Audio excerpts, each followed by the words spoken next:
Welcome into TYT's The Conversation. It is your host, Adrienne Lawrence. And now I am joined by senior criminal justice reporter for Insider, Haven Arecchio Egersitz. Thanks for joining us, Haven. Thanks for having me on. Yes, so recently, I believe as recent as April 12th, there was a mass shooting in the New York City subway. And the accused subway shooter, Frank James, as it turns out, he had a long criminal history. What was his background? Sure, so it turns out that Frank James was arrested around 9 times over a 4-year period in the 1990s. Some of the crimes were harassment. At one point out of New Jersey, he was charged with making a terror threat. None of these crimes were felonies, but he was convicted on some of them. Okay, so he has this long criminal history, yet he ends up with this gun. What's going on here?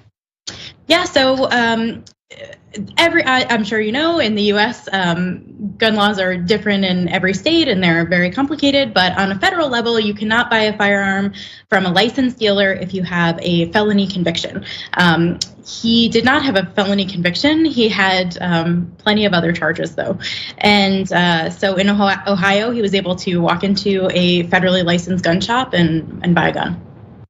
So he bought this gun in Ohio, but then he comes to New York City. Is there supposed to be some kind of registration thing going on here?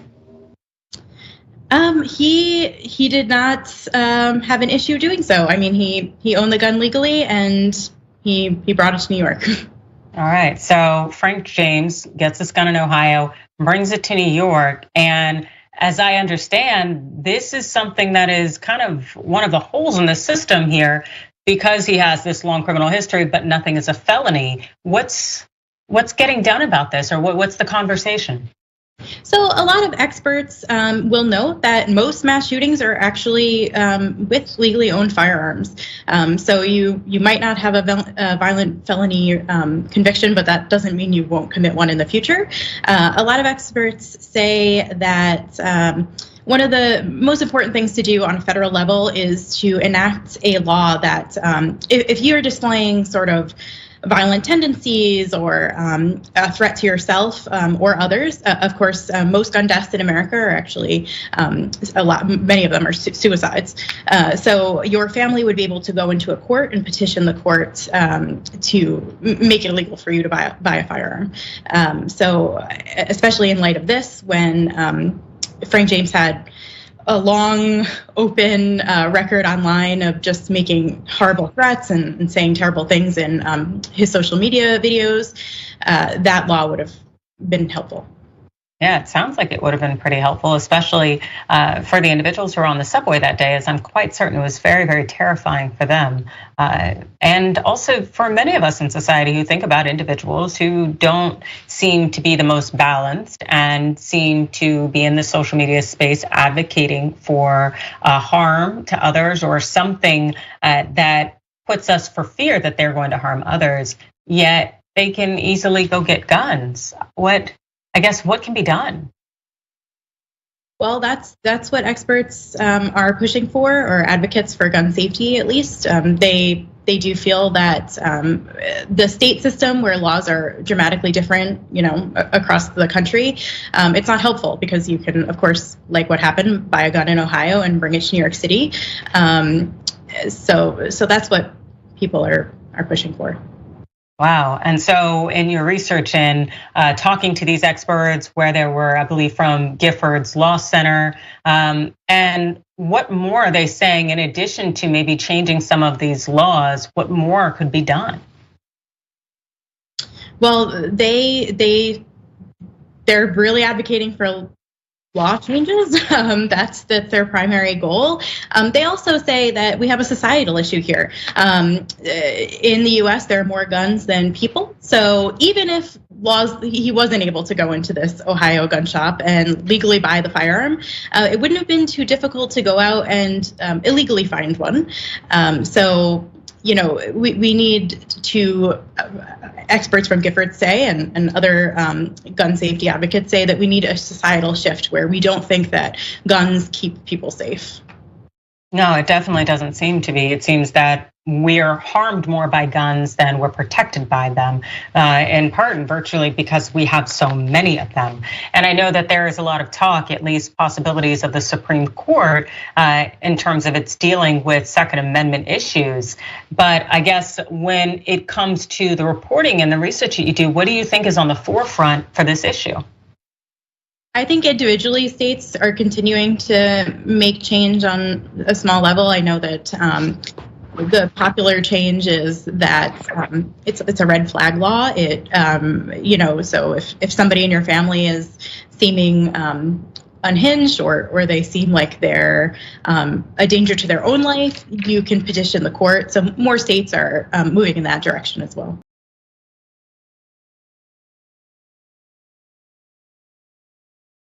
Yeah, because I would actually think that family members of people who are close to an individual can be able to detect first off if there's something that is unstable about them, and also would be the ones with knowledge of knowing whether they had a firearm on them. So I think that could be a pretty powerful thing that you have essentially gun safety advocates lobbying for. And so I hope there is some kind of change out there, and hopefully that is on the forefront, because it definitely doesn't seem to me that SCOTUS or any courts are doing anything to curb the Second Amendment. What are you saying?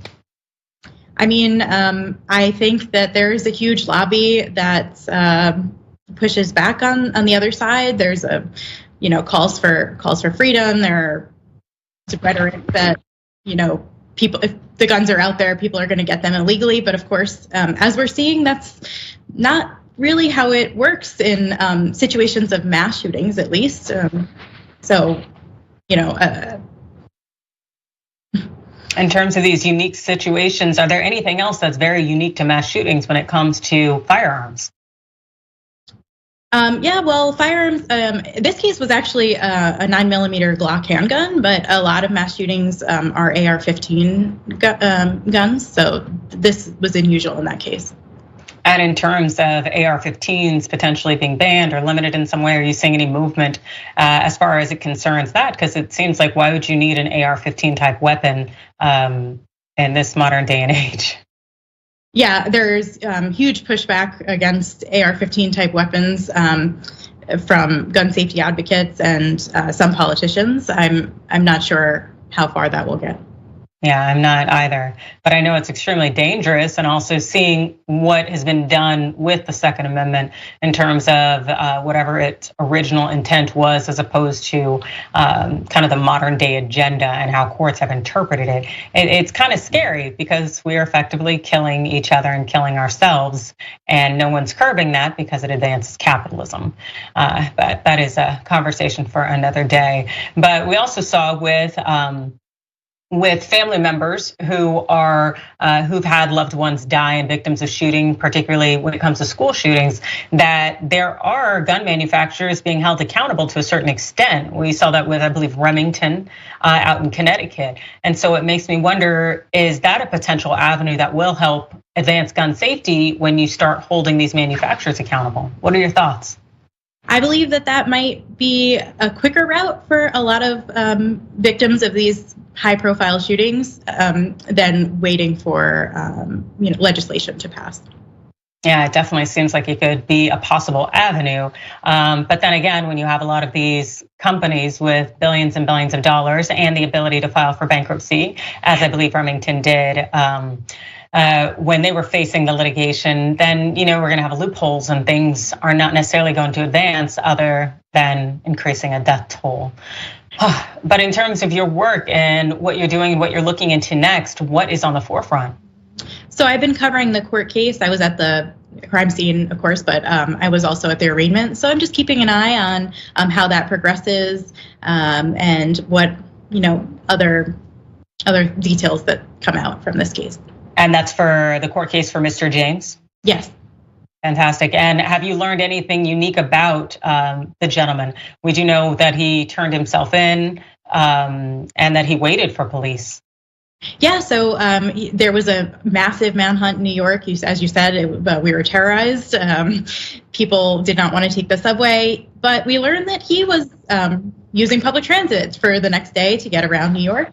And eventually he called police from a McDonald's on the Lower East Side to turn himself in. Police didn't find him at that McDonald's, but he was in the general area and he was taken into custody. But what we learned in the later days was that he visited and ate at Katz, which is a really famous touristy deli, and he was just moving around the city.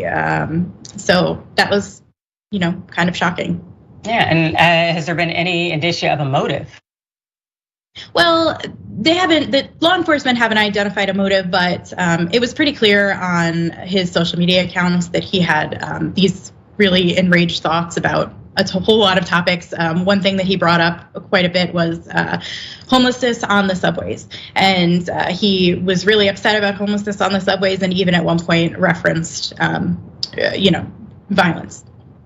Wow, that's very interesting in part, largely in part because homeless people are particularly vulnerable. So the thought that he would want to shoot or do anything dangerous to them, it just seems ludicrous. And so I hope that whatever happens with Mr. James, that justice is done and that there are no copycats or anyone else out there engaging in this behavior. But as far as it concerns the work that you do and people being able to contact and get in touch with you and follow along, where can they find you on social media? I'm on Twitter at Insider Haven, and of course you can find my author page on the Insider website. Fantastic. Thank you so much for the work that you do. And anybody who wants to follow what's going on with Frank James and his prosecution, please definitely check out Insider and follow Haven, senior criminal justice reporter for Insider. Thank you so much for joining us. Thank you.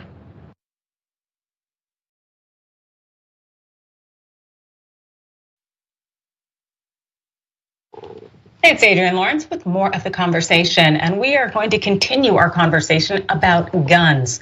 This time, I'm joined by Abene Clayton. She's a lead reporter on Guardian Guns and Lies in America, the series. Thank you so much for joining us, Abene. Thank you for having me. Yeah, so first off, what is this series, Guns and Lies? Yeah, so the series started in 2019, and at the time it was started by my colleague Lois Beckett in the West Coast office for The Guardian, and it was really about kind of charting what was happening in cities like Oakland, where gun violence was hitting historic lows. And I came on as a reporter from Richmond to kind of tell Richmond, California specifically, to tell those stories that go unseen. So often when we talk about gun violence, there's kind of the immediate shooting, the police report comes out, maybe we hear about a vigil, but then there's not much. And there are families, thousands, hundreds of thousands of families who have faced a lot of trauma, and those things are left out of popular news narratives. Often we hear more about mass shootings and things of that nature, but that's really not what constitutes the majority of gun violence in the US. So at the Guns and Lies in America project, we try to tell those untold stories and give readers a full picture of what gun violence looks like in the state. All right, and so full picture, as you mentioned, is something that people are hoping to get always because you want the truth. But I also know that there are a lot of anxieties right now over crime and violence playing this central role when it comes to the midterms. And those are coming up pretty soon. And I know that you are creating what you say is a fresh set of stories that really puts the media, mainstream in particular, and politicians' claims about crimes and violence into context. What are you finding?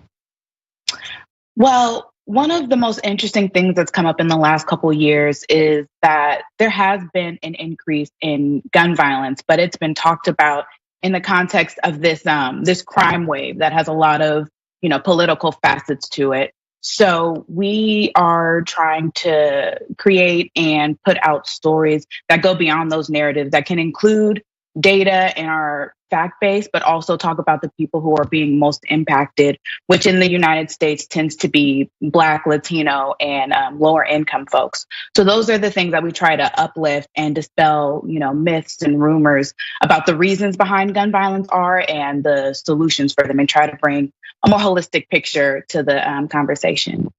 And so when it comes to that conversation and the Black and brown voices that are left out, or some of the narratives that are left out there, what would you say that you're seeing the most in terms of stories that need to be told?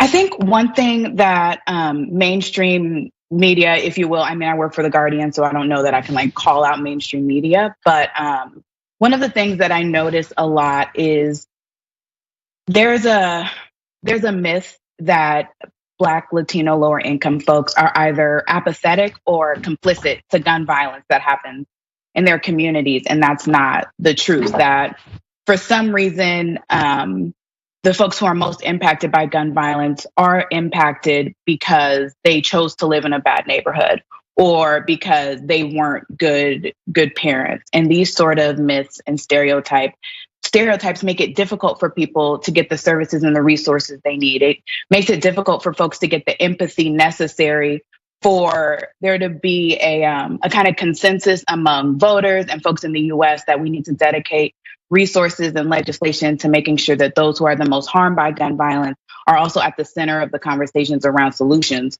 Because right now, the people who are most affected by like mass incarceration, criminalization, are the same ones who are dying from gun violence at disproportionate rates.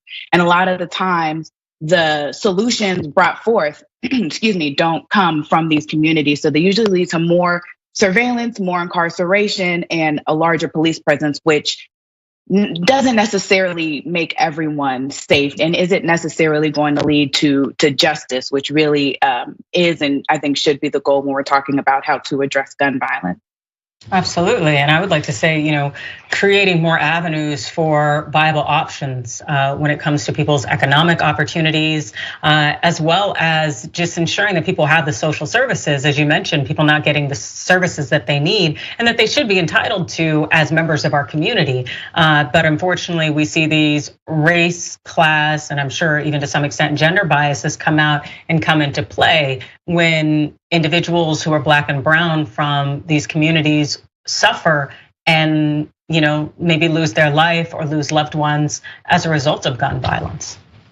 Yeah, I think you're right. And one of the things that I appreciate you saying is talking about kind of the gender and economic factors at play, because it's interesting when I do stories about gun violence, it's so specific. Like community gun violence isn't the same thing as gun violence in like a domestic situation, where you're having intimate partner violence. But for some reason, for a lot of reasons that we may discuss, these things are like lumped together in a way that people see it as a one size fits all. It's like, okay, either we get rid of all the guns, we put everybody who had a prior gun charge away, or, we leave people to deal with what they can. And I think one thing we try to do with our coverage is talk about the specific instances of gun violence, violence against Black women is something that we've really been trying to pull out. It's a unique issue. It happens in circumstances that are different than what may happen with young Black men who are the most, just really impacted by this.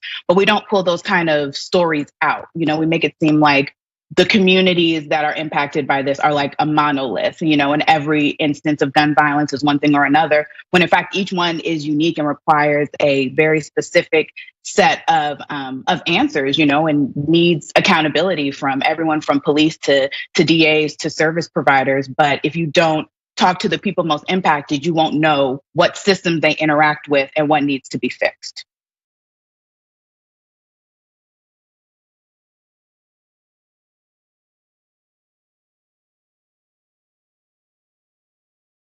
And something also that gets me is that we have a lot of these circumstances created by virtue of racism, classism, all of these isms, whether it's redlining or how cities have been structured, where you run an entire freeway right through maybe a blossoming, productive community of color, and then all of a sudden it's completely disenfranchised, and then you'll have people in leadership just shoulder shrugging it, when no, you've created this situation, you've contributed to these circumstances. So to just kind of point a finger saying it's a moral failing is not the answer in any form or fashion when you are part of the problem and you're maintaining this problem.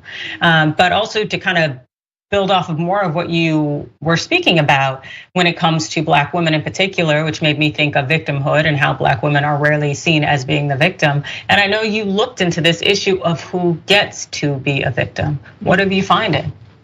Absolutely, I appreciate you asking that. early in my gun violence coverage, when I was talking to community members, one of the things they would always say to me, when I would ask, what would you like people to know about your loved one, usually a son or a daughter who was killed, they would always say, my kid was not a gang member. They did well in school. They loved puppies. They took care of babies. There were all these wonderful things. And it would make me really sad. I call it posthumous exoneration, like your child has been killed violently, and then you have to then do the work of grieving and clearing their name in the court of public opinion, and I never judge a parent for wanting to do that. If you have the opportunities, speak up on your child, period. So when it comes to that level of victimhood, we have what happens in communities where, like I said, Black folks, especially young Black folks who are killed, are seen as complicit. And then when we talk about Black women, one of the things I think we hear so often is, if it's a domestic violence situation, a lot of the times we hear, why didn't you leave? Didn't you know this? Didn't you know that? A lot of really flippant and disgusting language. Really, when you look at these stories, a lot of these women did everything they could to get out of the situation. They did the restraining orders.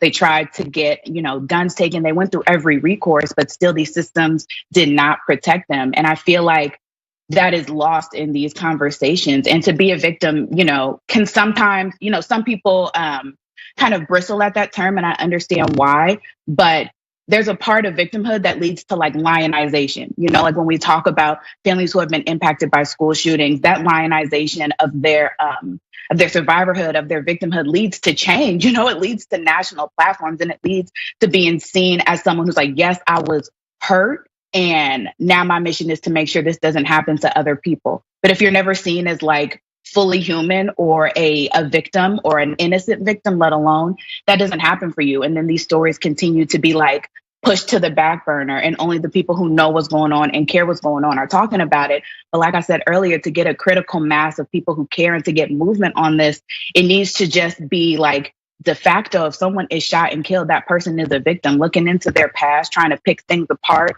to try to, take away that innocence is built on racism, and it doesn't take into account, like you said, the redlining. And we just had a story come out about Wilmington here in California, where the places with the most gun violence are also the places with the highest pollution. You can talk about lead and all these things that can go back to accountability that are just completely forgotten the second somebody sees it's the Black person from the hood who has been shot and killed. And it's very frustrating. And like I said, something that we're trying to address with the gun violence project. And I have seen more reporters try to do these stories more holistically and look into some of those underlying factors that lead to gun violence, and not immediately go into like a police source as the number one expert on community violence. So there are some hopeful changes, but there's also been so much backlash over the past couple of years for anything that is looking like reform, because there has been an increase in gun violence. But what people don't talk about when they talk about that increase is that it's been concentrated in the same neighborhoods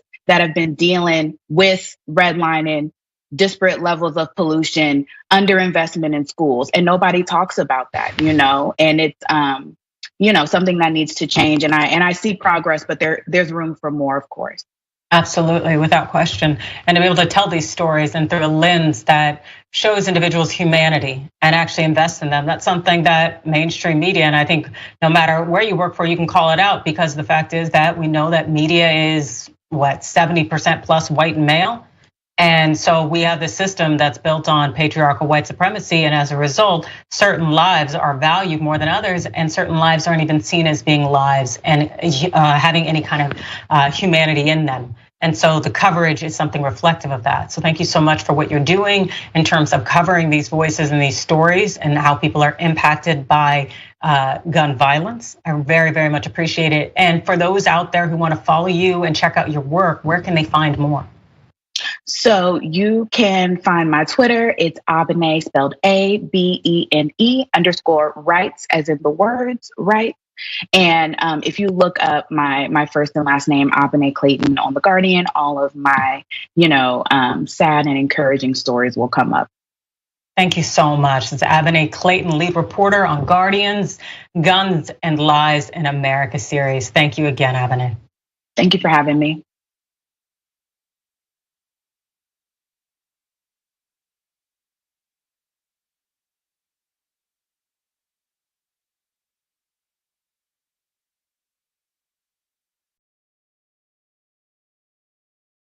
You know, old school's pitched to me from Jank. It'll just be me, you, Jesus, Ben, and maybe Michael. And we're like, okay, cool. I can do that every week. As you can see, me, Jesus, Ben. When you make the order, it says, don't exceed $20.01. So I'll just order literally anything to get it as close to that as I possibly can. I'm sorry that I ordered $45 worth of food and got an email saying, sir, would you like to rethink that? And I go, what the are you talking about? I was in hell. I was just like, oh my God, the theater's empty, nobody's here. Everyone on screen keeps f***ing cursing. Why did I let this happen? And the whole thing looks like it was shot through a glass of milk. My mom's gonna be so mad. If you're looking for a heart attack, the short way, baby. Wrong! I did put mayonnaise on it. I'm the most in shape, overweight person you'll find. That's right. He was like, why didn't you answer my call? I called you 39 times. Yuck. But what makes you stop right before 40? What makes you say, nah, man, I ain't doing that no more. I'm cool. And I called you back on the air. And I was like, okay, Kevin Smith, big shot. What the f***? You said you'd come on and you didn't come on. I'm sure I took that very well. Yeah, you did. You called me back the next day and said, I thought it was 7 a.m. There's now deep fake porn. I don't know if you guys have heard of this. Heard of it? I just had some in the car. I'll tell you who I'm not f***ing, Ben Mankiewicz. Have you guys ever felt that? Not ever. And now it's just the three of us. This is the intimate hour. By the way, the last half hour of this, we're not even rolling. Fair enough. Kingsley. See, I watch movies. I'm done with both of you.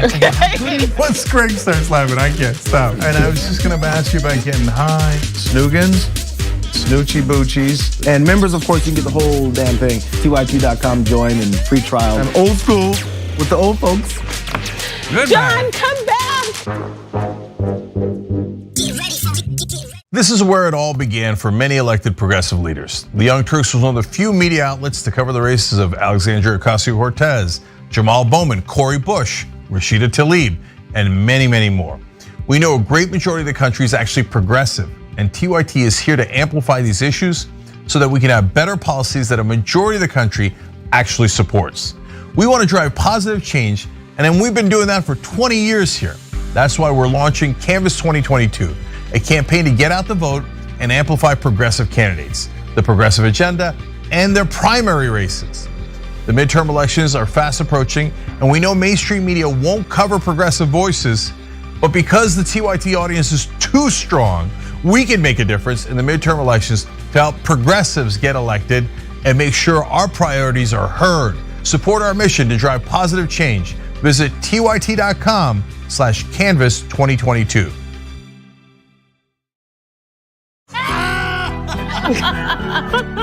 goal here. It's time to switch to music. Oh, man. Oh, God. Do your best. He's a little like... Let's go! Oh. No one's happy now. Give him another try. Oh! Wow. This is the weirdest game.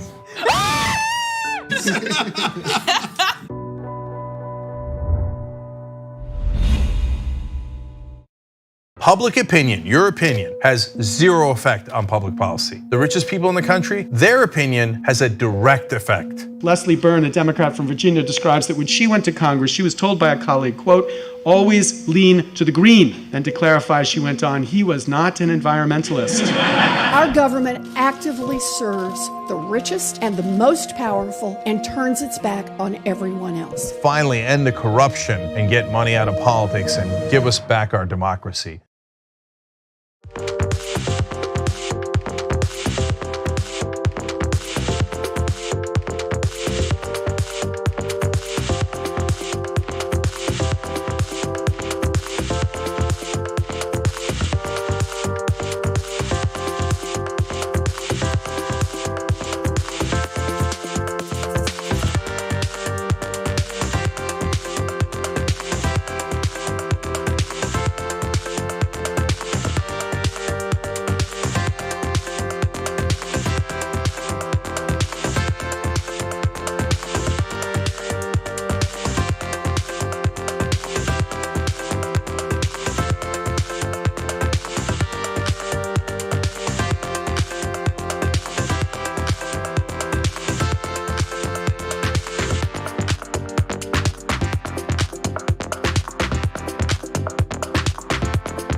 Welcome to TYT. I'm your host, Anna Kasparian, and we have a giant show ahead for you today. Of course, John Iadarola, host of The Damage Report, will be joining me for the second hour of the program. But in the first hour, we are going to discuss the latest leaked audio coming from House Minority Leader Kevin McCarthy following the January 6th riots. What he was talking to Republican leadership about is very different from what we hear from him publicly.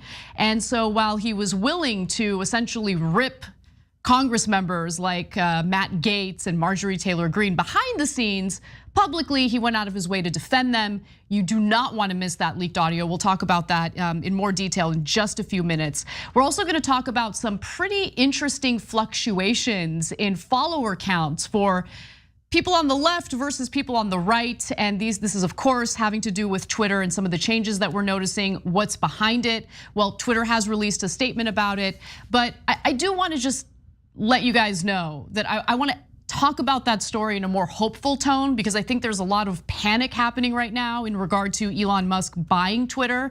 And I don't think that panic needs to exist. And I'll explain in a little bit. In the second hour, we're gonna lighten things up. Unfortunately, we will be talking about Marjorie Taylor Greene and her attacks against the Catholic Church. Was she attacking the Catholic Church over, fondling little boys or raping little boys? No, she's mad at the Catholic Church for helping migrants.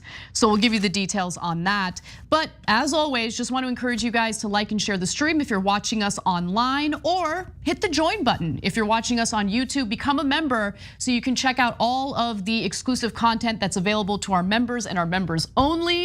Our bonus episode today will be lots of fun, as it always is. Now, without further ado, let's get to the big story of the day, the latest Kevin McCarthy tapes. New audio recordings featuring House Minority Leader Kevin McCarthy indicate that he was really worried about members of his own party engaging in discourse and public rhetoric that incited violence. And those were certainly credible concerns, legitimate concerns, especially since many of the conversations that we're about to share with you took place after the January 6th Capitol riots. Now, while he was worried about his own party inciting violence behind the scenes, publicly he went out of his way to defend members of the Republican caucus. And I want to give you a little bit of context before we get to the first audio tape. Now, McCarthy talked to other congressional Republicans about wanting to rein in multiple hardliners who were deeply involved in Donald Trump's efforts to contest the 2020 election and undermine the peaceful transfer of power. McCarthy did not follow through on the sterner steps that some Republicans encouraged him to take, opting instead to seek a political accommodation with the most extreme members of the GOP in the interests of advancing his own career. And that is a trend, a pattern really, that we've seen over and over again with Republican leadership. Behind the scenes, they're concerned about what's happening to the Republican Party. They want to purge the Republican Party of these more extreme elements. But publicly, they will bow their heads and go along with what the extreme elements want, because turns out that the Republican voters favor those extreme elements. Now, I'm gonna share the first tape with you. This is audio from January 10th, 2021. McCarthy is having a conference call with Republican leadership, and here's what he had to say about his own concerns. The other thing that we have to do is these members on either whatever position you are, calling out other members, that stuff's got to stop, especially in this nature. So when I get off right here, I'm gonna call Gate. But anything else we see, don't assume I see everything, don't assume I know everything. But we gotta have one central point. So I mean, if you can bring this stuff to Dan, Natalie, or Lugansky, so you can have it. But I mean, don't sit back around. It's gonna be for you guys personally. Tension is too high. The country is too crazy. I do not want to look back and think we caused something or we missed something and someone got hurt. I don't want to play politics with any of that. Tension is crazy. He's worried about the climate in the country. He's worried about people getting hurt as a result of members of his own party using rhetoric that incites violence. We got to do something about it. Now, again, this audio is from January 10th, 2021. This is just a few days after the riots took place. And the two members of Congress that he's specifically referring to in this context are Mo Brooks and Matt Gaetz. And so Brooks and Gaetz were the prime offenders in the eyes of GOP leaders. Brooks addressed the January 6th rally on the National Mall, which of course preceded the Capitol riot, using incendiary language. After January 6th, Gaetz went on television to attack multiple Republicans who had criticized Trump, including Representative Liz Cheney of Wyoming, a member of the leadership team. In fact, if you can remember, following Liz Cheney's criticisms toward members of her own party following the January 6th riots, you had people like Representative Matt Gaetz, Representative Marjorie Taylor Greene, essentially go to Liz Cheney's home state to do rallies, essentially calling her out and trying to work against her. And so nothing that McCarthy was concerned about actually ended up leading to positive changes or positive results. Like I said, like any other coward, he just kind of bowed his head and went along with what the extreme elements wanted, because at the end of the day, he's looking out for his own political career. He knows, he acknowledges that these are people who incite violence in the country. They lead to toxic divisions even within the Republican Party. But what can he do? He can't speak out against them too aggressively. He would face political consequences, and really all he genuinely cares about, what takes priority over people's lives, over people's safety, over the our own democratic process, is where he stands in this political system, what kind of leadership roles he can maintain as someone who is part of the Republican Party. Now, Representative Kevin McCarthy and Representative Steve Scalise, along with a number of aides, engaged in basically criticizing Matt Gaetz and the behavior that he engaged in. In fact, they wanted some action taken against him. So in this next audio recording, you'll get a little sense of how concerned they were about Matt Gaetz specifically. Let's watch. I just got something sent now about Newsmax, something Matt Gaetz said, where he's calling people's names out, saying an anti-Trump in this type of atmosphere. In some of the other places, this is serious stuff people are doing that has to stop. If I'm getting briefing, I'm going to get another one from the FBI tomorrow. This is serious. We have to cut this out. Yeah, that's. I mean, it's potentially illegal what he's doing. Well, he's putting people in jeopardy, and he doesn't need to be doing this. We saw what people would do in the Capitol. And these people came prepared with rope, with everything else.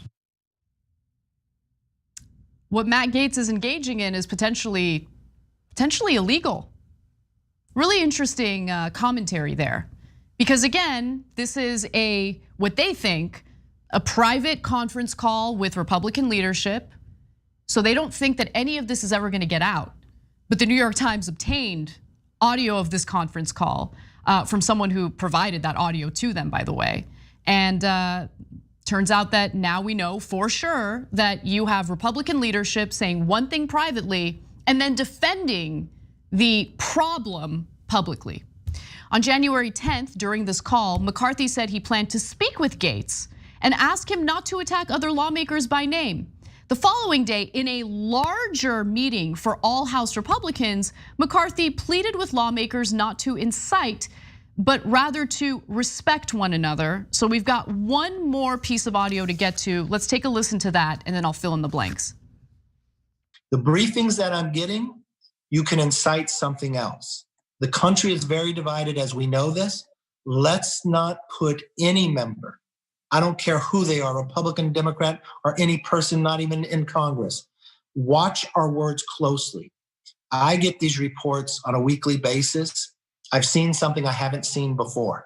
So I'm asking all of you, I've called some of you personally, and I want you to know what I'm hearing. Be careful. I know you want to defend your vote, you want to defend your position, and sometimes we get emotional about that, and part of our defense is that we explain where somebody else was at. That brings damage. Do not raise another member's name on a television. So again, this is a call that happens with like the broader Republican caucus, and you can tell that his rhetoric is a little different. He's a little softer. Like, I can understand. Sometimes we get emotional. We just be careful. It's really interesting to kind of notice that difference, that distinction in tone between the earlier call that happened on January 10th versus the earlier call that happened versus the call that happens with a broader group of Republican lawmakers. And by the way, there are other interesting examples that were talked about in the previous call that I want to share with you. For instance, Representative Barry Moore, who's a far-right Alabama conservative, tweeted on the weekend after January 6th about the fatal shooting of rioter Ashley Babbitt by a member of the Capitol Police Force, noting that it was a black police officer who shot the white female veteran, and added, that doesn't fit the narrative. Essentially implying that as long as it's a black cop shooting a white person, no one cares. That's the point that he was trying to make, completely discarding of the argument that she was one of the rioters. She's trying to crawl through a broken window on a door in order to get to where members of Congress were. And she's part of a group of people who were chanting things like hang Mike Pence. So she posed a threat to members of Congress who were trying to escape that room as she was trying to crawl into it. I wish she hadn't have gotten shot. It's a tragic story. I hate that all of these individuals were tricked into thinking that the election was somehow stolen from their favored candidate. And people lost their lives as a result of that, both literally in the case of Ashley Babbitt, and also when you look at the number of people who are now going to spend time in prison after being duped by Donald Trump and his cronies.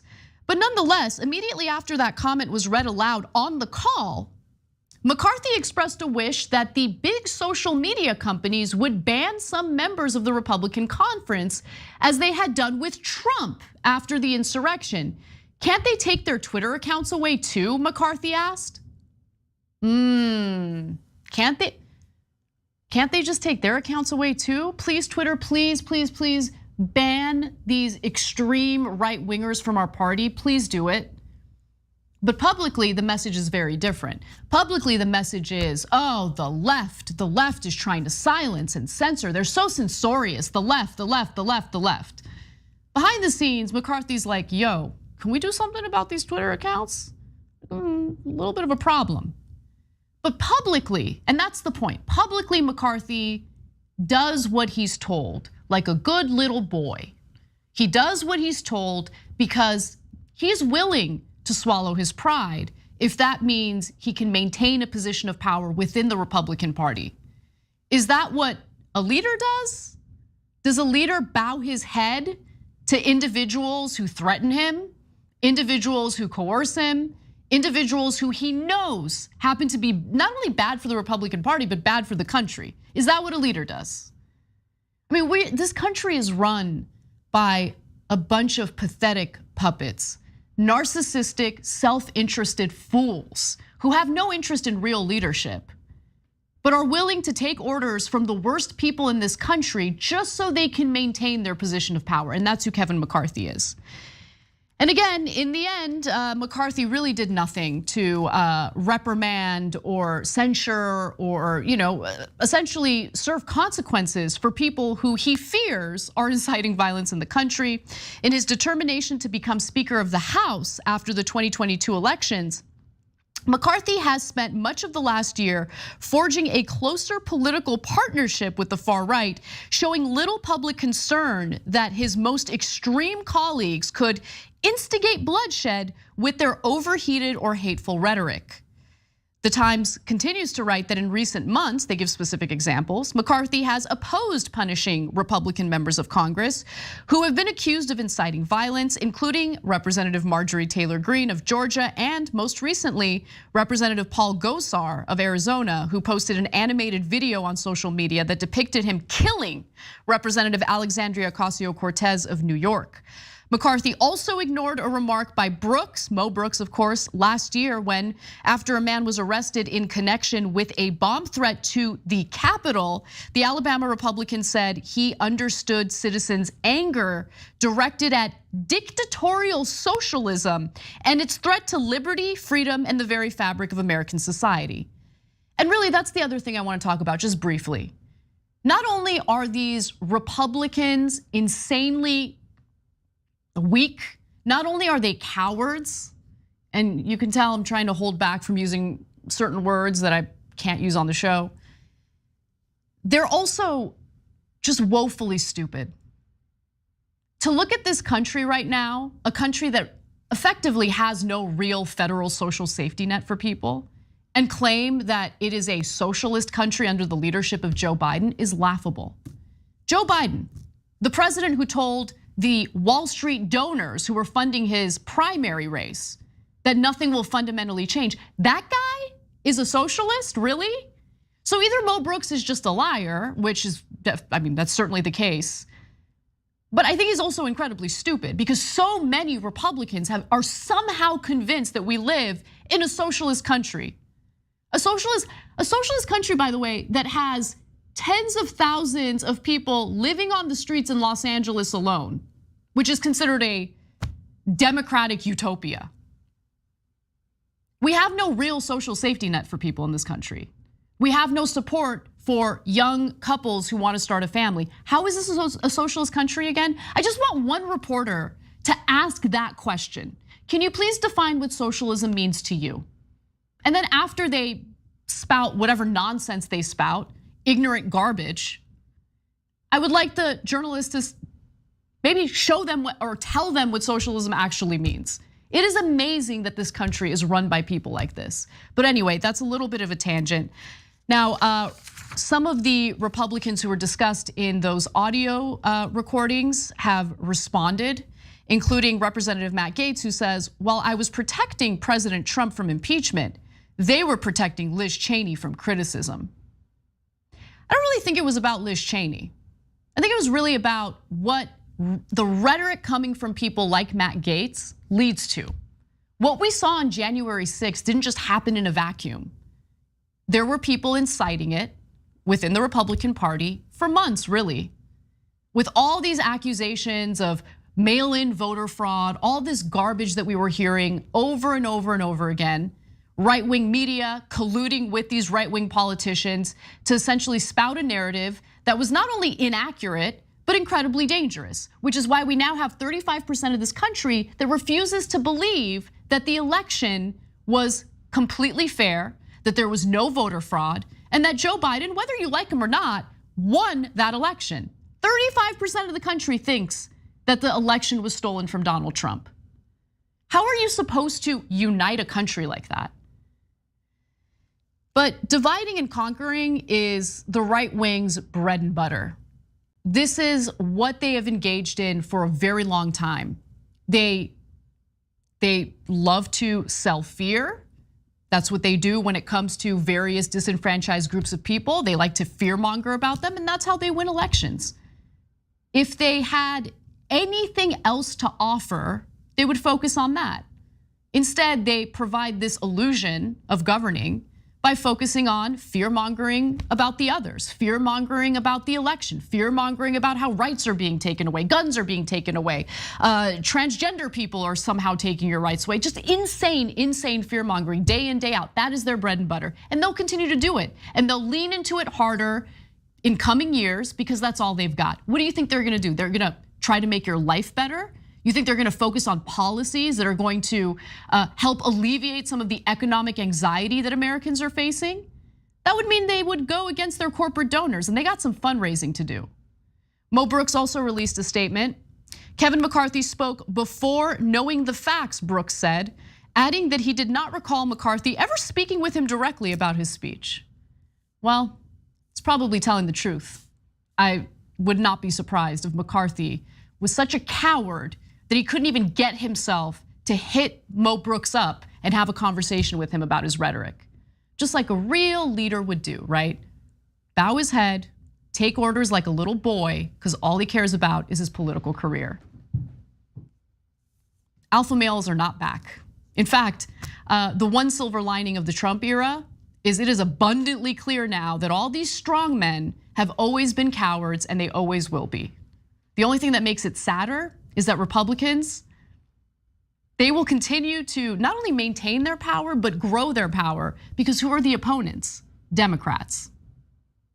Are they gonna save us? So far, I haven't really seen much of that. We gotta take a break. When we come back, we'll talk about how many red states are moving money out of the public education system into private schools, because dismantling public education was the objective all along. We've got that story and more, don't miss it. We'll see you in a few.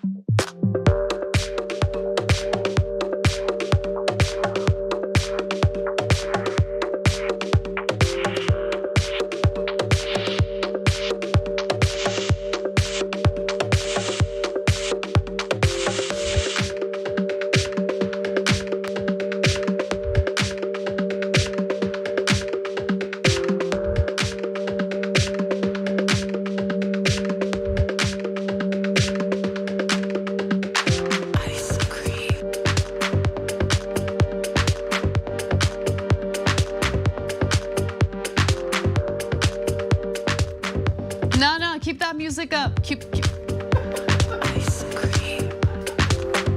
Ice cream. I'm just kidding. All right. DJ Bart Kyle on the ones and twos. Thank you very love much. it. All right. So we've got some excellent comments from our members, starting with Hillbilly Farmer, who writes in and says, "A leader is one who leads by deed and example, not a yes person who does the bidding of liars and criminals." Absolutely. Couldn't have said it better myself. Shakata Ganai, who Shakata, let me just say, Cenk and I were talking about your moniker the other day, and we both agree that we love saying it. So thank you for writing in, because it gives us an opportunity to say Shakata Ganai. Wow, a right-wing nut job who's concerned about the climate, who knew? Now, obviously, it's not about the actual climate. It's more about the climate of violence within the Republican Party, but good point. Colorado Blue Blazer Regular says, "I could care less about McCarthy's private positions if the Dems won't hammer him." Absolutely. The POS is getting away with being a two-faced bastard because the Democratic Party refuses, just flat out refuses, to paint McCarthy as the flat out traitor he is. You're so right about that. I mean, think about how the Republican Party will take, honestly, a non-issue and really blow it up. And like, they're so united in their messaging. Everything they do is orchestrated, they work together, and they'll make a mountain out of a molehill. That is what the Republican Party does. I mean, Hunter Biden's laptop is like the latest example of that. Whereas the Democratic Party, I mean, it's a layup, right? It's like the Republican Party is a controversy and scandal factory, and Democrats are like, I don't know what to do with this. It is infuriating. So thank you for writing in. I totally agree with your point. Don't shoot, I'm the goalkeeper says, the country is very divided. Yeah, it's because of your party, Kevin. Own it. He knows it, and he empowers it through his weakness and all of that. James Thompson in our super chat section says, the message of little Babbitts shouldn't underestimate a security detail, i.e. Secret Service. You are one in 350 million American citizens. And Captain Fred, AKA Prayer Dragon, writes in and says, another solo Anna, awesome, thank you. Greetings from Poland, making a quick stop before heading back to Germany. We'll come back to border with humanitarian relief. I'm sharing TYT here, love you TYT, and go Anna.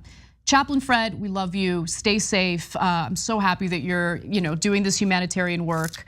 I'm sure that it helps feed the soul. And I think all of us can use activities that help us feed the soul right now. And we've got the Progressive Cajun who says, badass dress and bun, Anna, throw that fire, thank you. Got it on Poshmark, okay? Secondhand stuff is great, and it's a Reformation dress, so thank you. All right, let's get back to the show.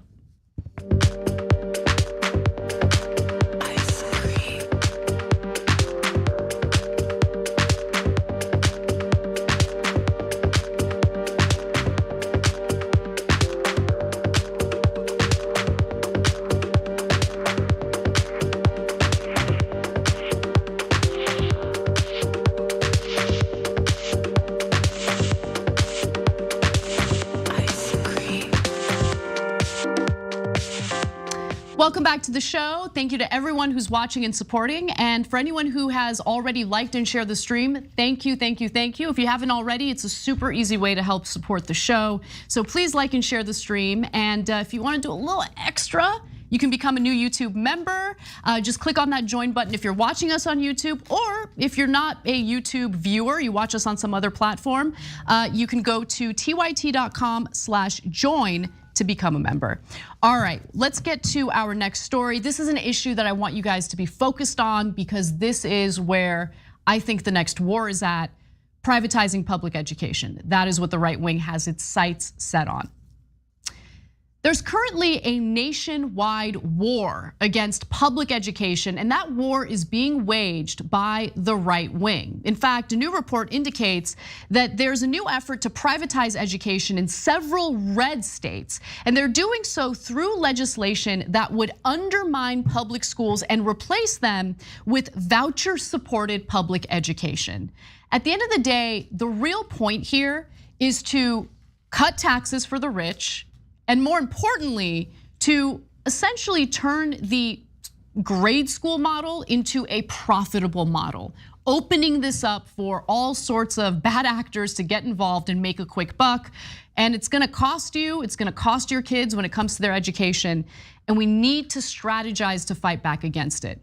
Now, let me give you the details on what's happening. In these Times reports that many states are looking to install a new form of vouchers called Education Savings Accounts, ESAs.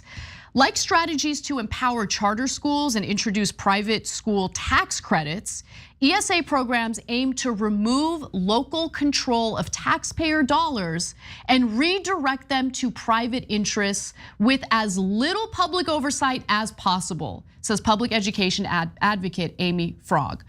Now, the end goal for this, again, is this privatization movement, and it's always been about that. When you see these attacks toward public school boards, when you see these attacks against teachers' unions, understand that the specific attack that they're leveling against teachers' unions or public schools is not really what this is about. It's about slowly but surely dismantling the public education system, and doing so by manufacturing consent among the electorate, right? You fearmonger about how terrible these schools are, how they're indoctrinating your kids. Oh, wouldn't it be so much better if you had choice, if you had a way of taking your student or taking your kid and putting them in a private school instead? We can support you, we've got vouchers. But as soon as they dismantle the public education system, you think those vouchers are still gonna be available for the underprivileged families that can't afford a private education for their kids? Just try to think 2 steps ahead and understand that what they're trying to do here is essentially make money off education, but also to keep education an exclusive thing that's only available to their privileged kids. Okay, so if you think inequality is bad now, this will certainly exacerbate it. At least a dozen states, including Tennessee, have introduced legislation to create ESAs, heralded as the next generation of school choice by school privatization proponents. Instead of a traditional voucher program, which diverts public money to private schools, ESAs grant public money directly to parents. They send the money directly to parents. This maneuver could help avoid challenges due to state level Blaine amendments, which prohibit state money from funding religious schools. So they've found a loophole that allows for public money, this is taxpayer money, to be diverted into religious organizations and religious schools. And when we talk about private schools, understand that they do not have to abide by certain standards. Private schools can go ahead and teach whatever they want, whereas public schools have oversight, they have certain standards they need to abide by, and if they don't meet those standards, there are gonna be problems. That is not the case with private schools. And as you can tell, a lot of these private schools are also religious in nature. Now, it also removes accountability. Parents in Arizona where ESAs were first to pass, were the first to pass in 2011, spent more than $700,000 in ESA funds on purchases unrelated to education between July of 2017 and June of 2018. But if the goal is to blow a hole in the state's education budget, that misspending may not matter. So let's talk about what this does to public schools as well. Remember, they're taking the funding that these public schools desperately need. They're taking the funding out, they're diverting it to private schools. And remember, private schools also have a profit motive in mind. Oftentimes the money goes toward religious schools. Remember, the government is not supposed to endorse one religion or the other. So funneling that money to religious schools has some issues when it comes to the Constitution as well, which is why they're doing it through these ESA programs rather than the voucher program. And when you defund the public schools, what do you think happens to the public school? Does the public school perform as well as it would if it was funded appropriately? No, the public school starts to fail. If it isn't failing already, because as we know, many of these red states have already defunded public education. So then it allows for the right wing to point to those failing public schools and say, you see, schools are failing, public schools are failing your kids. Of course, they won't take any ownership of the fact that they've led this charge of defunding the school in the first place, but it works every time because understandably, these parents want to make sure that their kids are getting the best possible education. When you see the schools failing, most parents don't have time to read about the legislation that defunded these schools. They don't. They've got work to get to, they've got kids to raise, they're busy. And so it is a perfect strategy by the right wing to defund, dismantle public education, and then just divert public funds to the institutions they favor. Now it's interesting because these were proposed, this strategy was proposed by right-wing lawmakers in Georgia, but it turns out that they turned this down in Georgia. Why? Well, remember, there are rural parts of the country where there are no private schools. So if they dismantle the public education system, and I have no doubt that they will succeed because the right wing knows how to strategize, they know how to stay united, they know how to work together and orchestrate the messaging necessary to carry out their strategy. So I have no doubt that they'll do this. But the rural parts of the country that do not have private education available at all, there are no private institutions at all they can rely on is public schools. What do the students do there? What happens to those students? Are they just left to figure it out for themselves? Are their parents screwed? What happens? So states like Georgia actually turned down proposals for these ESA or voucher programs. But I don't think that's gonna stop them for long, okay? And other parts of the country have implemented this, like Tennessee. Now, there's also a clear money-making motive behind this. There's a profit motive, and anytime there's a profit motive introduced, what ends up happening? Well, you're gonna cut costs to maximize profits, right? You're maybe not gonna invest much in ensuring that the students are getting the best possible education if that money can go to the shareholders or if that money can go to the investors. Now, Amy Frog, who I had quoted earlier, she's the public education advocate, says this: if you can show that the public schools are failing, then there are opportunities to sell so-called solutions. Test prep, charter schools, vouchers. These are the for-profit solutions. In fact, if you look at the kind of technology that charter schools are spending money on, it is really interesting because a lot of the people who run those charter schools have these cozy little ties with various companies that provide educational solutions and educational technology. And so the money that ends up getting spent, oftentimes on things that the students don't even need, is pretty insane. Now, lobbyists in Tennessee work for the pro-privatization American Federation for Children. Let's talk a little bit about who's funding these efforts. Funded by billionaire Betsy DeVos, as well as the Citi Fund, backed by Netflix CEO Reed Hastings and hedge fund billionaire John Arnold. Hastings is also an investor in rocket ship charter schools, education software company Dreambox Learning, and Khan Academy, which publishes education videos. Bill Gates and the Walton family have also donated millions to education initiatives in Tennessee. So F that guy, okay? When we talk about privatizing education, I know most of the focus is on the right wing, people like Betsy DeVos, but let's not make a mistake and assume that the corporate Democrats are not, in line with this. In fact, under the Obama administration, there was a pretty significant push toward charter schools. And the one thing that stands out about charter schools that we should all know about, we should all be wary of, is that they do not employ unionized educators.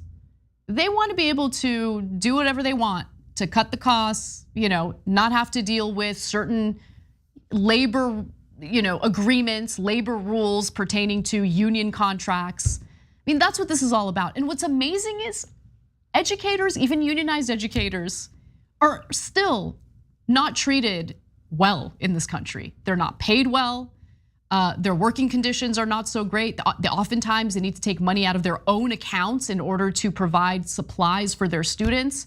I mean, you really have to be passionate about being an educator in America if you want to be a public school teacher. And a lot of people still do it, and these people are heroes. They really are, considering the abuse that they deal with. But considering how powerless they are, the fact that the right wing makes them out to be like these nefarious, dangerous, super powerful people blows my mind. And some people fall for it time and time again. Let's get to some of the other funders. You have Charles Siller, who is a former lobbyist for the conservative Goldwater Institute, who now works in public education advocacy. While gutting the education budget in a state reduces a huge tax liability for the wealthy and generates business opportunities in for-profit education, according to Siller, there are other insidious reasons that corporations and other wealthy people encourage privatization. Public education creates more opportunities for social mobility, which means a lot more churn and less stability in social and economic class. That's the kind of thing that threatens people who fund these movements, says Siller. And it's what I referred to a little earlier in the show. What is their number one concern? Yes, make profit, pay less in taxes, but also, no, we don't want you to, we don't want you to move up in your social class. We don't want you to, we don't really want you to pick yourself up by the bootstraps. We want to make sure that we maintain this system of inequality. That's also part of this equation. ESAs were actually developed by the Goldwater Institute, Siller adds, as a shell game that launders public money through parents. These parents are then presented as the grassroots arm behind school privatization, but in truth, grassroots interests in the movement are negligible. They don't really need a large grassroots movement. These politicians can enact policy and say they're doing it to give people other options. So finally, where are we seeing this kind of movement toward privatization?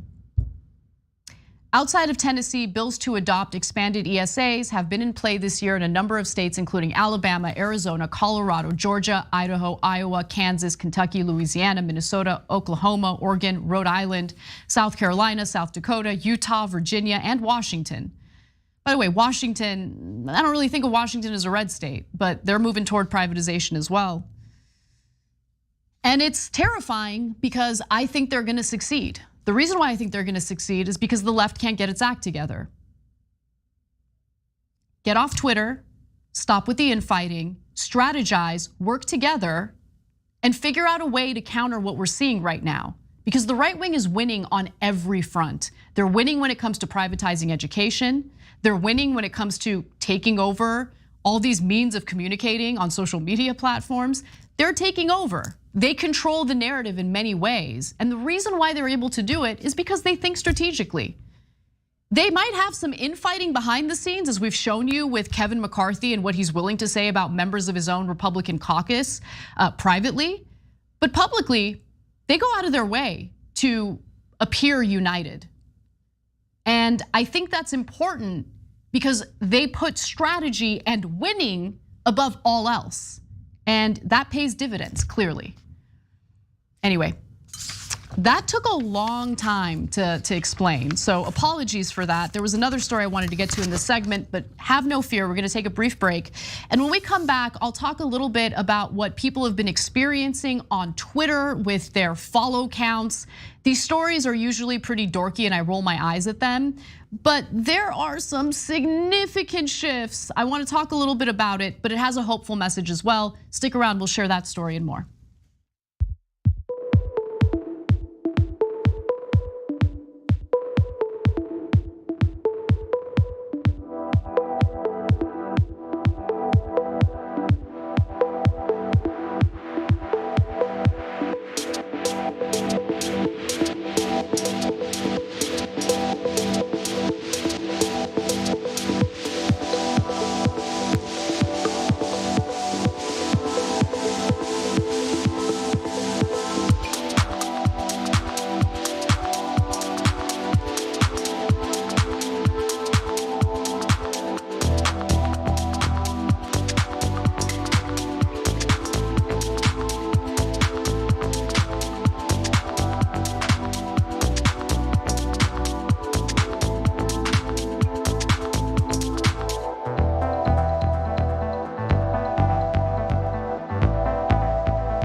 What's up, everyone? Welcome back to our social break. Just want to give a shout out to Michael Napin, Zeke Gonzalez, Blakely, love you, girl. I love your messages and your tweets.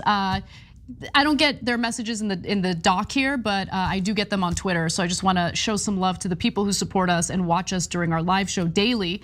Also, special thanks to our new YouTube members, including GPS, Rodney Fong, and Matt Westcott. You guys are awesome. Thank you for supporting the show, and don't miss our bonus episode today. We're gonna have a lot of fun. We have fun stories in the show today. It's just later in the second hour, and we have some special stuff prepared for the bonus episode. All right, Tony Face 2007 writes in and says, great analysis, Anna. Most European conservative parties are way to the left of even your Democratic Party. In the main, the need for universal health care, LGBTQ rights, and need to go green have been accepted for decades. Yeah, I know, it is pretty amazing, right? I mean, even Bernie Sanders, in the context of some of these like Scandinavian countries, European countries, is like not considered some scary socialist. He's considered like social democrat, totally run-of-the-mill social democrat. In America, he's considered some scary guy. Homeboy just wants to give you health care. I mean, the message is so simple. But what works against progressives in this country, what works against social democrats in this country, or even Marxists in this country, is the party that they have no choice but to be part of, which is the Democratic Party, which has been completely taken over by corporate interests. All right, Gabby Mathis writes in and says, love to Chaplain Fred and all the other people who help Ukrainian refugees. Absolutely, you guys give me a lot of hope. Okay, you feed my soul, because the stuff that we have to produce for the show, the stuff that we're researching all day, it can be really discouraging and demoralizing, and reading from you guys really helps. So thank you for sharing your stories with us. Journeyman the Ceramic Dragon says, you are right, it's been happening for years. Remember Bush, No Child Left Behind? Some kids got left behind. Thanks for kicking ass, came over from the app just to give us a super chat. Thank you, really, really appreciate it. And in our members section, no, you know what? Twitch, I'm gonna give you guys some love. Someone from Flint gifted 10 subs, which is super generous. Thank you so much for doing that. T. Bartimus also gifted a sub. Schmoopy Dragon, love that name, says, Shikata Ganai is Japanese for can't do anything about it, just let it go. Oh. I love that, Shikata Ganai.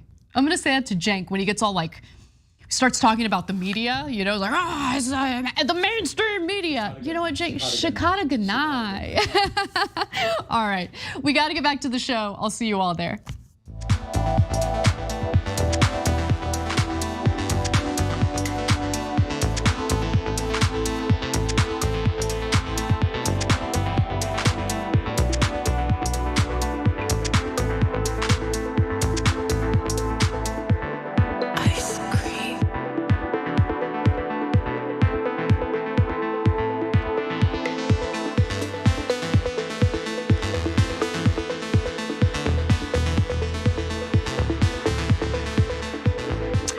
everyone, welcome back to the show. I've got two stories that I gotta squeeze in the first hour before John joins us. So let's get right to it. Let's talk a little bit about what people have been noticing on Twitter. Following the announcement that Elon Musk had struck a deal with the Twitter board to purchase Twitter and make it private, all of a sudden people are noticing some strange shifts in their follower counts. Now, let me just preface this by saying that all of the alarmist stuff that you typically see on Twitter about like blacklisting people and follower accounts, like I usually roll my eyes at those stories because it's who cares, and it's usually a super dorky like argument. But there are some significant shifts here that are alarming people. And while you might think that Elon Musk is behind it, just want to warn you that the deal is going to take months to close. He's not officially in charge of Twitter, but there is something going on. I'm not sure what it is. Let me give you the details. So, it all started with people noticing that they're losing thousands of followers while right-wing accounts are actually gaining, in some cases, hundreds of thousands of followers. So it was like, what is going on here?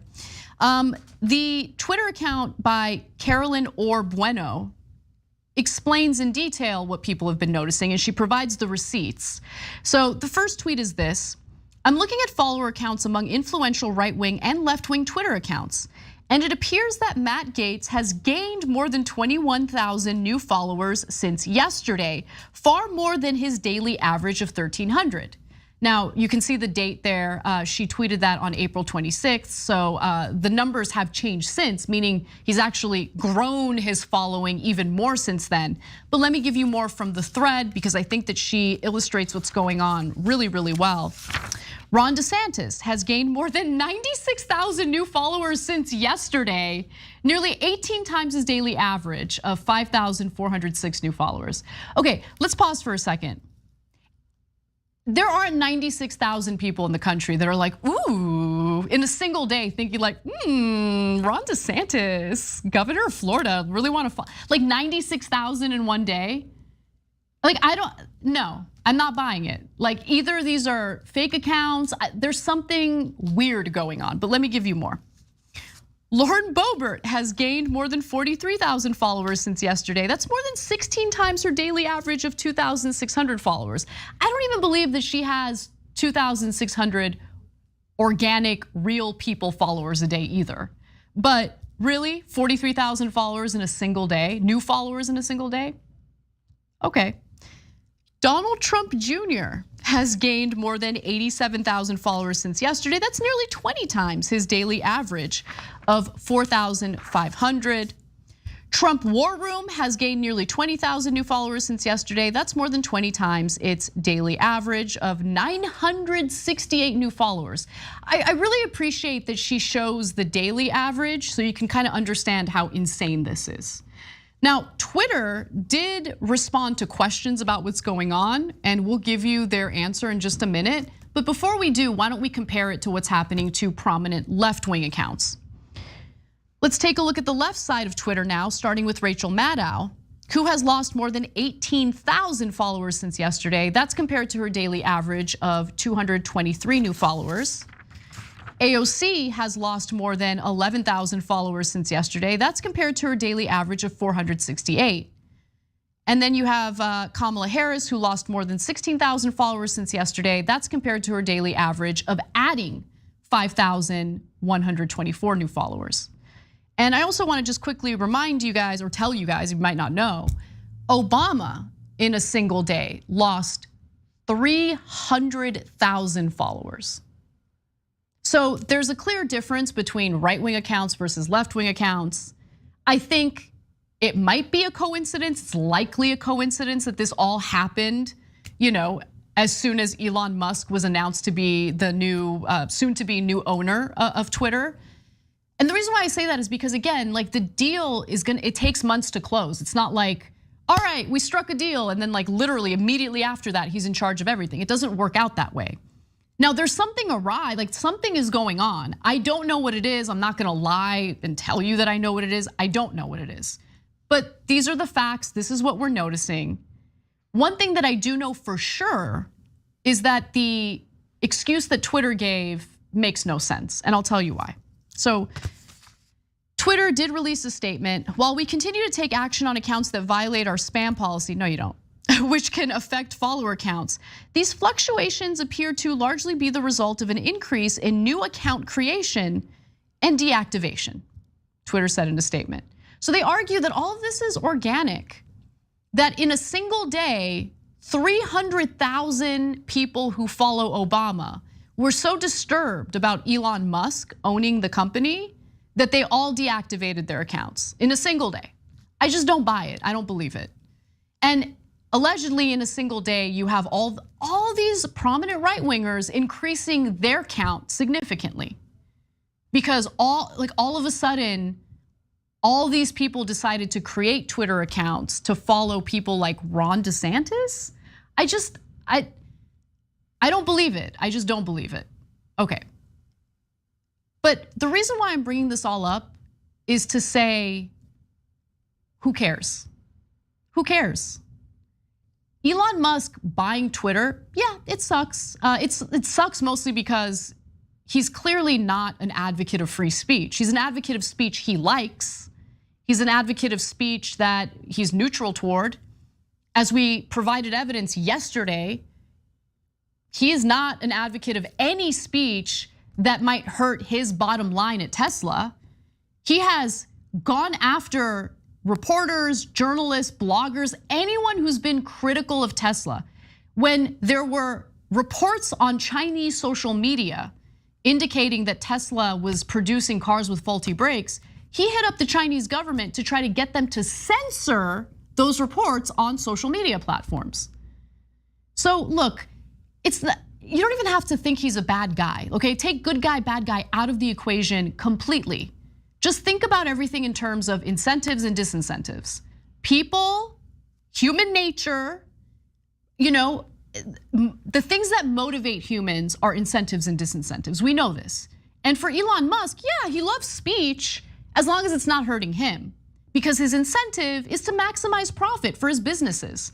So I don't believe the free speech argument at all. Like I said yesterday, and I'll repeat it again, if you genuinely see Twitter as the public square, a place where free speech absolutely must be protected, the only way to ensure that the First Amendment to our Constitution applies to it, the only way to ensure that the courts would actually intervene to protect your speech is to make Twitter a public utility, not to privatize it further with allowing one incredibly wealthy person to have complete control over it, or most of the control over it. It just doesn't make any sense. You have no actual protections. At the end of the day, it's a private company that can do whatever it wants. It could ban you, it could block you, it could take your tweets down, and you have no recourse. You have no way of fighting against that because it's a private company. It is not protected, or your speech on that platform is not protected by our constitutional rights. But no one is having a discussion about making it a public utility.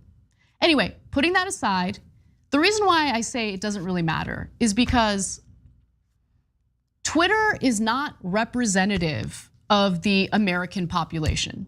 We know this, we've talked about this before. In fact, the majority of Americans are not even active on Twitter in the first place. So while it seems like this is an apocalyptic update, it's the end of the world, we also have to be aware that we live in a little bit of a bubble, especially people who work in the industry I work in, okay? You know what happens when I don't go on Twitter for a month? Nothing. My life is great, in fact, my life is better. And what I find myself doing instead of wasting time on Twitter fighting with randos is I have conversations with people in my community, which is what the left should be focusing on. And to be sure, there are members of the left who are focusing on that, have been focusing on that, and have been organizing their workplaces. They've been canvassing for the local candidates they want to endorse and support. They've been putting in work, and I'm talking about real groundwork. And maybe this is a good opportunity for the left to step back and try to figure out what their real priorities are. Is your priority to remain atomized, sitting behind a computer or screen all day, fighting with random people who might even be bots on Twitter? Or should your priority be figuring out ways to get in touch with members of your community, members of your workplace, colleagues, coworkers, and figure out how you can organize, figure out how you can strategize and actually implement policies, strategies that accumulate real power.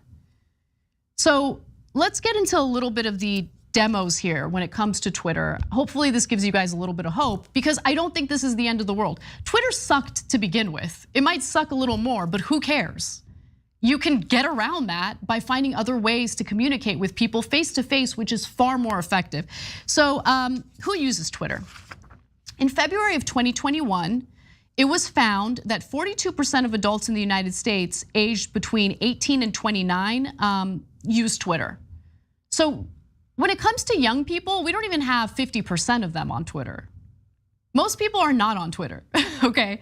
Let me give you more. This age group was the microblogging service's biggest audience in the United States, followed by a 27% usage reach among 30 to 49-year-olds. It ain't the end of the world. Look, could Twitter be used as a positive tool for organizing? Maybe, yeah. Might help to get your message out there. But again, I don't think it's the end of the world, because a lot of people are not on Twitter in the first place. According to Pew Research, in November of 2021, 25% of US adult Twitter users are responsible for 97% of posts in the country. And by the way, we had shared some interesting statistics recently from an Atlantic piece that I think is relevant to what I'm trying to say here, where they write that the furthest to the right, known as the devoted conservatives, comprise 6% of the US population. The group furthest to the left, the progressive activists, comprised 8% of the population. The progressive activists were by far the most prolific group on social media. 70% had shared political content over the previous year. The devoted conservatives followed at 56%. I give you that because when you look at social media, I think a lot of people are misled into thinking, no, this really is the public square. This is where everyone comes to engage in political discourse. This is it, this is all we've got. But when you look at the demographics and the percentage of Americans who are active on Twitter, you get a completely different story. So all is not lost. In fact, we could use this as a positive thing. We could use this as an opportunity to, again, really recalibrate our approach, rethink what our priorities are, stop wasting time fighting random people on social media, and figure out ways to really connect with people. Find that time to actually organize, because that is the only thing that I've seen pay dividends in this country so far. All of these workplaces that have organized, all of these strikes that have happened to improve working conditions, to ensure that they get better pay, that's where I see hope in the country. But if we're gonna rely on these private-owned, corporate-backed social media platforms to change the world, we've got another thing coming. I mean, Twitter was insanely manipulated to begin with. It probably will be even worse moving forward. But again, it doesn't really matter if you find fruitful strategies to get what you want out of your community, out of your politicians, certainly local politicians. So it's a little bit of a hopeful message. I think we can win, and we can use this as a way to kind of fuel a different strategy that I think is just gonna be far more effective. All right, let's move on to one more story I wanna make sure we get to. It's a bit of a local story, but I think that it's indicative of what we see across the country in terms of police cover-ups and things like that. So let's discuss. All right, so Los Angeles County Sheriff Alex Villanueva has decided to launch an investigation into a reporter over at the Los Angeles Times for reporting stories that he doesn't like, reporting stories that accuse him of engaging in a cover-up involving one of his deputies using brutality or brutal force against an inmate at a San Fernando Valley detention facility. The reporter, Aline Chekmedian, published an article detailing a legal claim filed by an officer who accused Sheriff Alex Villanueva of blocking an investigation into the alleged abuse and retaliating against whistleblowers. So there was a commander within the Los Angeles County Sheriff's Department named Alan Castellano, And he is the whistleblower in this case. He is the one who provided the evidence to the reporter here, and he's actually pretty open about it. He's not obviously not an anonymous whistleblower. And now that whistleblower, along with the reporter, are being targeted by Villanueva with an investigation that is very likely unlawful. So real good to see law enforcement engage in unlawful behavior, including violations of a reporter's constitutional rights. Now, Chekmedian also published security video footage of a police deputy handcuffing the inmate who had punched him in the face. Once the inmate was on the floor, the officer kept his knee on the inmate's head for 3 minutes. So we're gonna get to that video in a moment, but I wanna give you some more context so you understand what's going on here. Now, the reporter who covers the sheriff's department broke the story on March 25th that Los Angeles County officials didn't charge the inmate who again punched the cop in the face because, the article said, they were worried the deputy's action would generate negative publicity for its resemblance to the murder of George Floyd. Chekmedian's article implicated Sheriff Villanueva as the one directing the cover-up.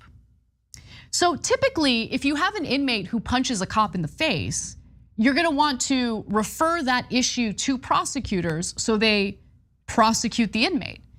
But they didn't do that. Villanueva, according to the reporting, didn't want to do it because the video of the incident doesn't look so good for the sheriff's deputy. It looks pretty bad. It looks real bad. And I want to get to that now. So I want to give you a warning. It's not easy to look at. It's gonna, remind you a lot of what happened to George Floyd. In this case, the inmate luckily did not die as a result of the brutal force. But nonetheless, let's take a look at the video and I'll narrate what's going on. All right, so there you see the inmate. Deputy Douglas Johnson ordered one of the men, Enzo Escalante, to stop and face the wall. Escalante, of course, is the inmate. Security video obtained by the Times shows Johnson walking closely behind Escalante through a hallway before ushering him toward a wall. Escalante turned around and, of course, punched him in the face multiple times. Johnson and other deputies then took Escalante to the ground, positioning him face down. And this is where you can see Johnson's knee on Escalante's head. And it remained there for 3 minutes straight. And so the reason why Villanueva allegedly didn't want to refer this to the prosecutors or draw any attention to this or to investigate this is because he wanted to cover up what one of his deputies did. He didn't want his deputy to get in trouble for kneeling on the head of this inmate. Now look, I'm not in any way, supporting what the inmate did in punching a deputy in the face several times, okay? But it is fascinating that, rather than for immediately taking action after seeing that tape, rather than ensuring that, hey, look, we can't be doing this. Obviously, Derek Chauvin is in a lot of trouble for what he did in murdering George Floyd. He decided, listen, let's not refer this to anyone. Let's not investigate this and brush it under the rug and move on. Let's do that, okay? So we know about this through the reporting that the Los Angeles Times did. And how did Villanueva respond to it? He held a press conference where he showed a picture of the Times reporter and talked about how he's launching an investigation against her. Now look, as someone who lives in Los Angeles, I just want to let you guys know, don't worry too much about the Times reporter or this alleged investigation, because we've got sheriff's deputies who refuse to investigate actual violent crimes that are taking place in our county. So, I mean, the idea of using resources to truly investigate a reporter, which by the way is a violation of her constitutional rights, is ridiculous, and I don't believe him for a second. Villanueva loves to engage in publicity stunts, and this is a perfect example of that. By the way, Villanueva should probably investigate members of his own department who are accused of being involved in gang activity themselves. But my guess is he probably would cover up for them as well. And by the way, he probably doesn't like the fact that Chekmedian is actually very effective in her reporting and called Villanueva out on a specific lie as well. Let's go to graphic 4 here. Sheriff Villanueva said he learned that the deputy kneeled on handcuffed inmate's head 8 months after it happened. Today, Commander filed claim saying Villanueva watched video 5 days after it happened and covered it up, saying, "We do not need bad media at this time." Yeah, it's interesting, right? Because rather than looking inward and figuring out what needs to be taken care of within the LA County Sheriff's Department, he decided to lash out against the journalist who's just simply doing her job. He decided to lash out against the whistleblower who's, by the way, protected. But that's what you see with people in positions of power in this country, whether we're talking about the right wing or the left wing. I mean, left wing. Well, Obama was brutal to whistleblowers, as we know. And so during this press conference, again, Villanueva announced that he would be investigating all parties involved. Let me give you a statement from that press conference where he said, "What she receives illegally, and the LA Times uses it, I'm pretty sure that's a huge, complex area of law and freedom of the press and all that." Oh, is it? Is it a complex area of freedom of the press and all that? Yeah, I think it is. You can't investigate a journalist for doing her job. That would mean that the government is, retaliating against press, which is against the Constitution. He knows that. But he continues, however, when it's stolen material, at some point you actually become part of the story. The Los Angeles Times reporter has nothing to worry about here, except for one thing. When you have people in positions of power, whether it be Villanueva, Donald Trump, other members of the Republican Party, targeting someone specifically, showing pictures of the person they're targeting during their press conferences, they might not have to worry about legal repercussions, but they certainly do have to worry about unhinged lunatics coming after them. Private citizens who get all worked up coming after them. I am worried about that. And this is a form of intimidation. It's not just about this one reporter at the Los Angeles Times. This is about any reporter who dare cross the LA County Sheriff. That's what this is about. It's a form of intimidation. It's meant to hinder or squash any reporting that holds him accountable in his leadership role. And we see this on a local level, we see this on a national level. It's terrifying because it goes unchecked. We've seen it happen so many times, and what are the consequences? Is Villanueva worried about Democrats in California coming after him for this? Of course not. Because even in a supposed blue utopia like California, it's not. You have weakness in the Democratic Party, and they'll just let this kind of garbage stand, knowing full well that Villanueva, who has all sorts of problems within the sheriff's department, including gang affiliations, is violating the constitutional rights of a local reporter at the Los Angeles Times. It's pretty sick. And the executive editor at the Los Angeles Times is saying, we're gonna protect her no matter what. I like that Kevin Merida is supporting her. He should absolutely do that and provide any type of security she might need for the time being. But we need to stick together on the left, especially when it comes to people who end up having targets on their backs because they dare to challenge power, to speak up against authority. All right, that does it for the first hour. We are super out of time, but when we come back, John Iadarola will be joining me to talk a little bit about Marjorie Taylor Greene and her vicious attack against the Catholic Church. What is that about? We've got that story and more, don't miss it.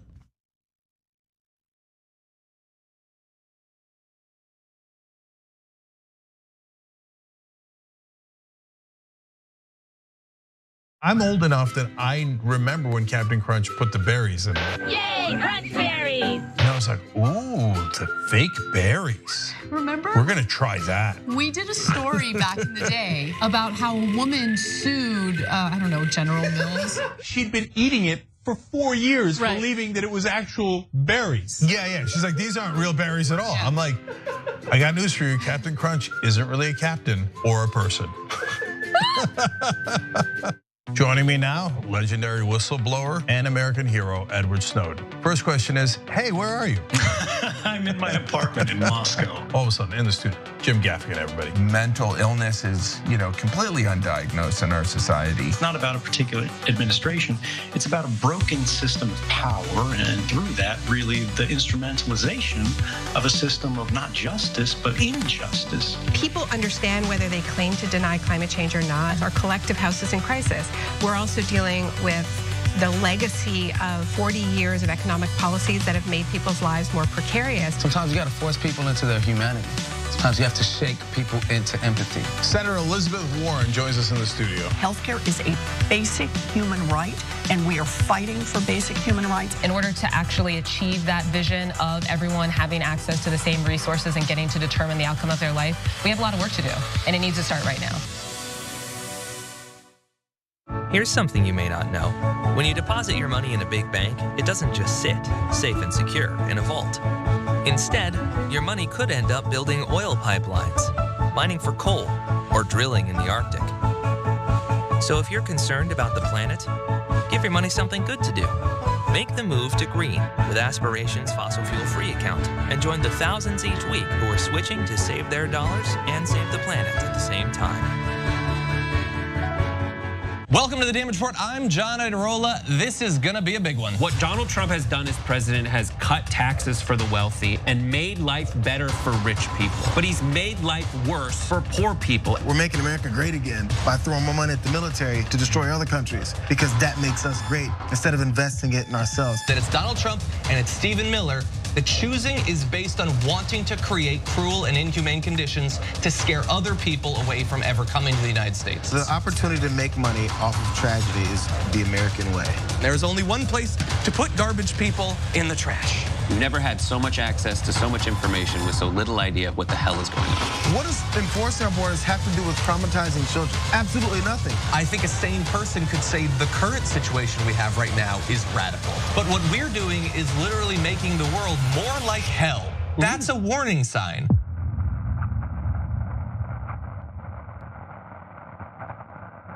ShopTYT.com now has books. One of them is Ryan Grimm's book, We've Got People. That's a saying that AOC said, they've got money, we've got people.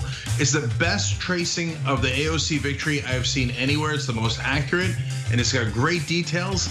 The book actually goes all the way back to Jesse Jackson and how he was the original Bernie Sanders. If you want to know how we're going to win going forward, those lessons are super important, and they're in Ryan's book. So check it out right now at ShopTYT.com. We found the perfect person to lead the army, Allison Hartson. The establishment media works hand in glove with our corporate legislators, and our corporate legislators work hand in glove with the corporation. And we're going to make it so that it's a decentralized force throughout the country so that we can quickly identify stories, quickly identify troll farms, and go in and neutralize the enemy, and then start building responsible media throughout the country and on every platform available.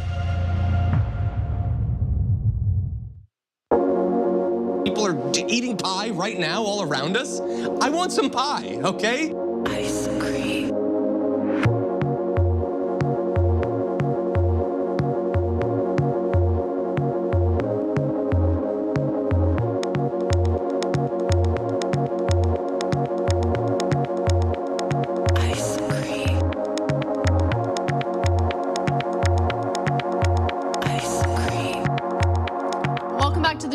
Anna Kasparian and John Iadarola with you, who's a very important person. He has been on many shows today, including ours, obviously. No, you should plug like the interviews you've done, John. No, it's a different sort of interview. I was talking to Don Lemon trying to get a job. Never mind. No, I'm kidding. He's wearing that anyway, yeah. suit. Yes, no, I was just telling you before the show, I've been doing a lot of talking, and so maybe I won't be super talkative, but then the camera goes on and I just want to tell you about my weekend or whatever. I don't know. Yes, I like talking. I would love to hear about your weekend. Well, maybe in the post game. Yes. Bonus episode. Post game bonus episode. Sorry. You guys, you know what? We believe in freedom, and so you can call it whatever you want. Okay, you could call it the I don't know, the Dirty 30, since it's like a. Is that a thing people have been doing? Do we have to change our content at all? We've had some pretty like risque commentary in the bonus episode. Oh, okay. Well, maybe we'll do that. Okay, no. So yeah, you call it whatever you want. We're gonna be treating this show like Twitter under Elon Musk. You can say whatever you want and you can openly run pump and dump schemes for your own personal benefit.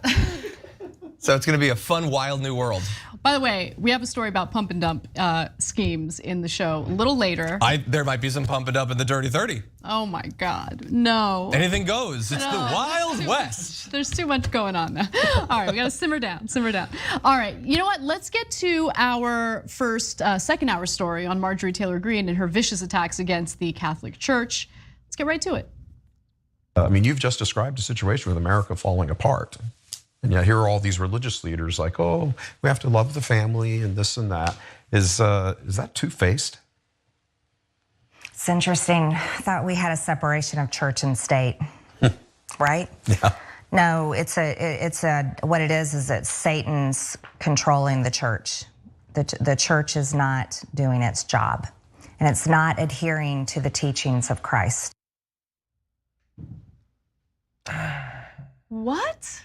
Okay, so first of all, we do have a separation of church and state. You should remember that when you're attacking Muslim members of Congress who get sworn in by putting their hand on the Quran.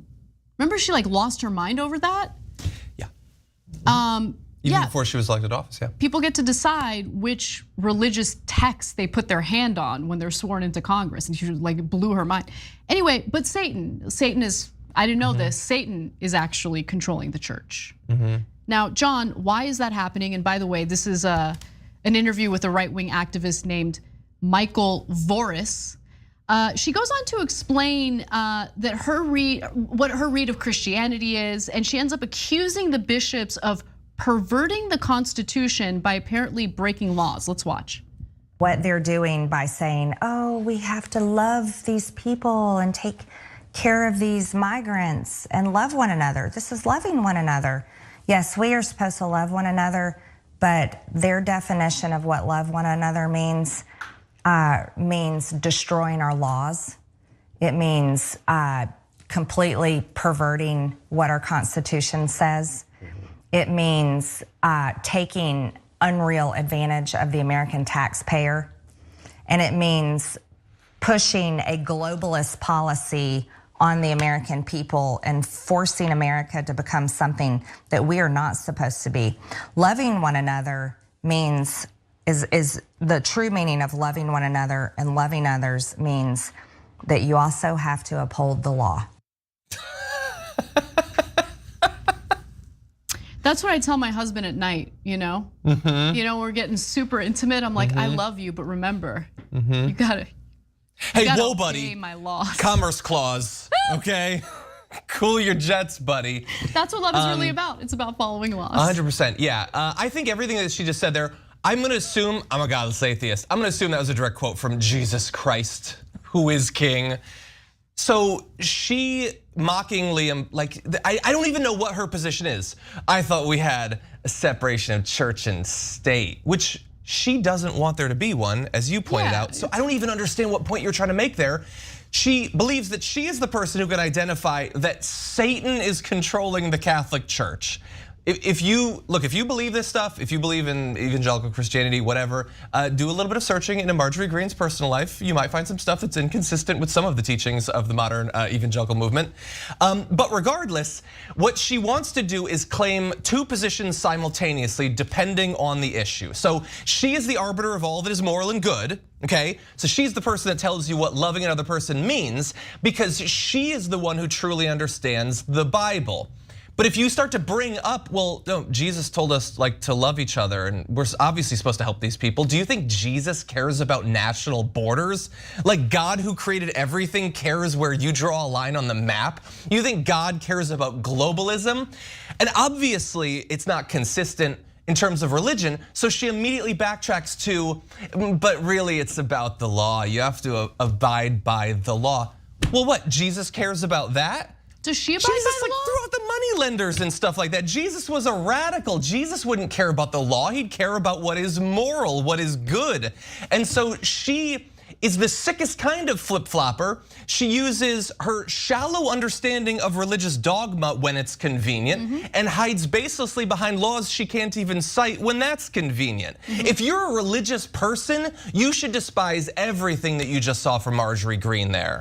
You know, it's really interesting because as a QAnon conspiracy theorist who's allegedly so concerned about pedophilia and sex trafficking of children and all of that, you know, out of anything that she could have criticized the Catholic Church about, including its history of fondling and raping little boys, she decided that helping migrants is what she needs to, you know, get her dander up about, right? Helping migrants.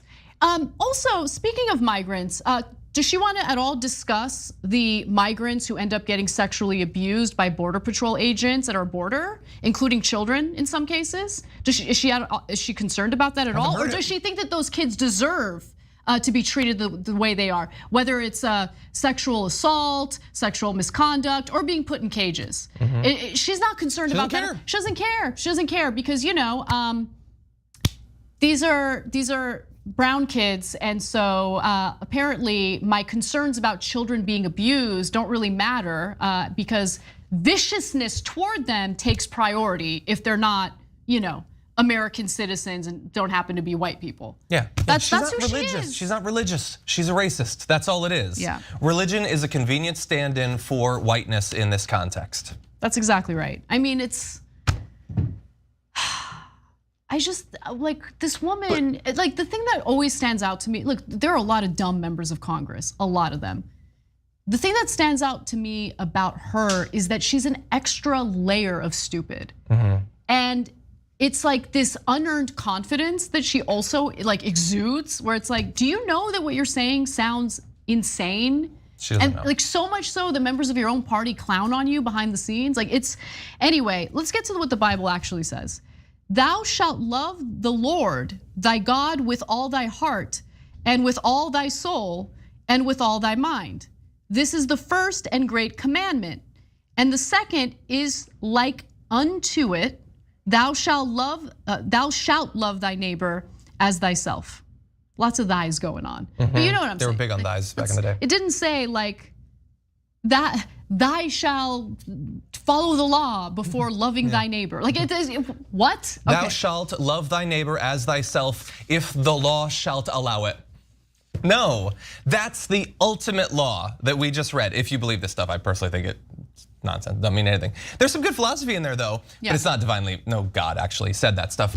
But she says that she believes that. It's not, you know, if the local zoning code allows for the Bible. No, and that she doesn't actually believe it. That's the thing. She also doesn't believe in following the law. I mean, she has provided cover for the rioters who stormed the Capitol and used all this aggression and violence while doing so in an effort to overturn the will of the people in the 2020 election. She doesn't care about laws either. She's like any other right winger who is full of crap on a number of things, including like their freedom of speech warrior stuff, right? Like, no, she wants to follow laws that are convenient for her, but other laws that are inconvenient for what she would like to see happen in this country, including the complete dismantling of our democratic system. She doesn't want to follow those laws. She's also a lawmaker, by the way. If somehow, if we're to believe, and it's not true, she's acting in bad faith, that the only hang-up she has is, well, I would love to follow the Bible, which clearly implies that I have a moral obligation to help out these people, to love them as myself, to draw no bizarre distinctions between people of different religions or different national origins or whatever. Okay, then change the law so that it's consistent with that. Raise the refugee cap, because you don't want too many refugees coming in above that cap. That would be against the law, so raise it. Raise it, make it easier for them to come in. Or expedite it, or put more money into it. If it's the law that's hanging you up, get in there and write some legislation. Why is she pretending as if that's someone else's job? It's technically hers. Now, she does explain what the Catholic Church should be doing instead of helping migrants. So we got one more video, let's take a quick look at that. Well, here's what we should be doing. We should hold those countries accountable. Oh, I'm sorry, Guatemala, you're not getting a check this year because you have sent X number of thousands and tens of thousands and hundreds of thousands and millions of people to illegally invade our country as if they're an army. They may not have guns, but they're the numbers of a regiment and of an army. And the bishops, the bishops of Catholic relief charities and services, they should be all in support of that. They should be in support of United States politicians. If the bishops were reading the Bible and truly preaching the Word of God to their flock, like and not covering up sex abuse, and not covering up child sex abuse and pedophilia, yes, that would be, loving one another would have the true meaning. Oh yeah, the pedophilia thing. It's a little bit of an afterthought for me. But the migrants, am I right? Migrants, those migrants. You know what they should be doing? They should be crushing them. They should be crushing them after we orchestrate coups and destabilize their countries. We should be crushing them. That's what the bishop should be doing. Yeah. Crushing people as they're trying to escape the conditions that our government created in their country. We should be crushing them. She's a piece of crap. She's just a piece of crap, and she's ugly and terrible in every single way. And I mean personality-wise, internally, but also, let's keep it real, externally as well. I'm gonna focus on the fact that it reminds me of at one point, so I used to in my youth ride motorcycles, and sometimes if you don't know yet how to ride it, it's effectively like a manual car. You can over rev in first gear and it just doesn't really take you anywhere. I could smell the one neuron in her brain smoking as she tried to come up with a coherent argument there, and she just doesn't have it. She's not smart enough. They picked her because she's crazy, but ideally I think they'd want crazy and clever. She doesn't have it. Nope. The whole thing about, well, they like an army, they have the numbers of a regiment. She doesn't even know the terminology. She has no idea what she's talking about. Also, as Edwin pointed out, the government doesn't send people. People go, and you shouldn't care. Again, you're talking about the secular world. These are worldly governments, but there is a kingdom on high that you purport to follow. That is obviously morally superior to that. You don't get those. That's a corrupt human government. Who cares about that? These are regular people, as worthy in God's eyes as any white, blue-eyed, blonde-haired Christian. You should be desperately trying to help those people, but you obviously are as flawed as those corrupt governments because you can't see past the color of their skin, and you only see these arbitrary distinctions that conservatives love to make every bit of politics. We divide it along those lines. It is so clear, and if you're a Christian who believes that you have a more honest relationship to Christianity than Marjorie Greene can even cosplay during whatever interviews with that radical a-hole, and we haven't even talked about the group, they're a bunch of crazies too, then you should be turned off by everything that you just saw from Marjorie Greene. And you should be taking a hard turn away from the way that Christianity has been co-opted by the modern Republican Party. Mister, I've been talking all day. And it's about religion. You know how it makes me mad. Anna, make sure, take the reins, because I'm not in the mood to talk too much on the show today. That was what John Iadarola said before we went live. Just putting that out there. Anyway, no, I love that rant. That was excellent.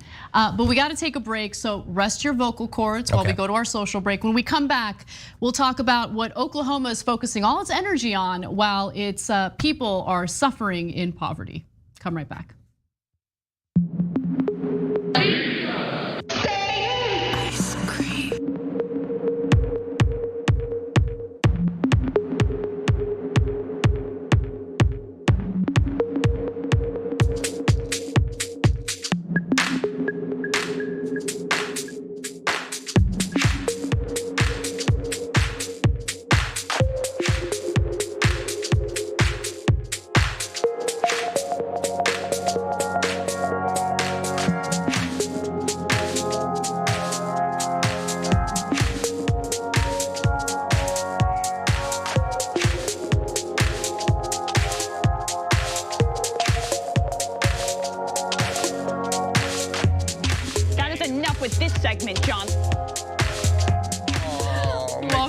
I know, I love Emma so much. She's the best. All right, guys, we've got some comments and everything to get to, but before we do, just a few announcements I want to make, including a fun announcement involving Blue Apron, which is a service that I actually use because I actually really, really like it. But anyway, so we're doing something known as Food for Thought Trivia. And this is our campaign to reward members because you guys are awesome. So TYT members on TYT.com, iOS, Android, Android and YouTube have a chance of winning a $100 gift card to spend at Blue Apron from TYT. So take this opportunity to give yourself a break, feed your appetite, and let's share an experience together. So you can find more information about this and participate. You can find out about your eligibility by going to tyt.com/food. That's tyt.com/food. And I'm not kidding. I genuinely enjoy Blue Apron, so you should participate. This is a lot of fun. Also, you should be watching Watch List, hosted by J.R. Jackson. If you're not watching it, I'll be very upset because I lost him from the main show team, so he could do this show. So it needs to be worth it. Go to youtube.com/watchlisttyt. You can watch live weekdays from 12 p.m. Eastern, 9 a.m. Pacific, or you can watch what they refer to, the cool kids refer to it as the VOD videos, right? The videos on demand. Not a big deal. I work in the industry. Okay. All right. Also coming up next after our bonus episode is Happy Half Hour, which is always a lot of fun. Brett Ehrlich for good news and good booze. By the way, so last Wednesday was 420 and he just decided to have a jam session. Like he didn't even do the bracket. Yeah. And I loved it. I loved it so much. It was so much fun. I hope they do that more often. Like, but I want a bracket too. Do the brackets, sprinkle them in, or dedicate like a segment of. I like how I'm producing his show for him. Sorry, but like maybe a dedicated segment of Happy Half Hour to a jam sesh. It made me so happy.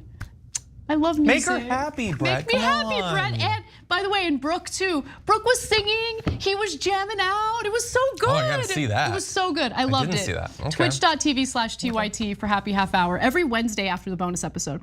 All right, we've got a little bit of time, so let me read some comments. We have Jean Genie who says, please, it's not just the red states abolishing public education. The Democrats are hiding about their goal to demolish it as well. I don't even think they're hiding, and I did mention that. There's been an effort by Democrats to basically convert all these public schools into charter schools.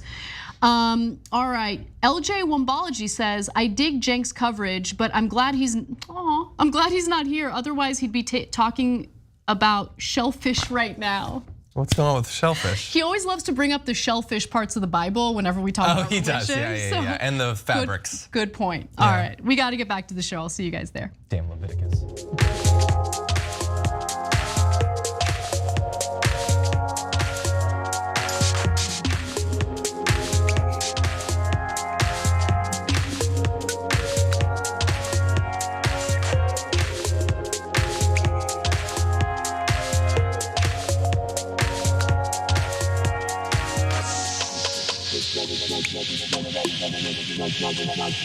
Ice cream.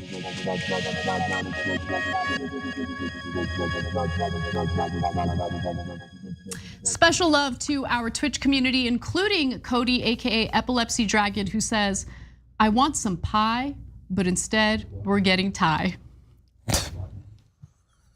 Come on, how do you not love that? That's not bad, not bad. But I'll take the pie and the tie. Okay. Okay. I'm digging. I like it more than when you wear a T-shirt on the show. I know. Okay. I'm gonna go back and forth. I'm just gonna mix it up. I like to keep it profesh. What can I say? I know. Well, I think everything else is profesh about me. So why not the tie You are too, very I guess. profesh. Absolutely. All right. Well, let's get to our next story. Because while Oklahoma is dealing with a lot of poverty in their state, they've decided to focus their attention on something else.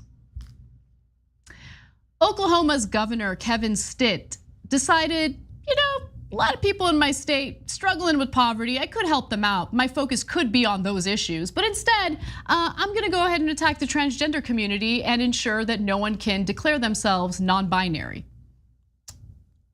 So the biological sex designation on a certificate of birth issued under the section shall be either male or female and shall not be non-binary or any symbol representing a non-binary designation, including but not limited to the letter X.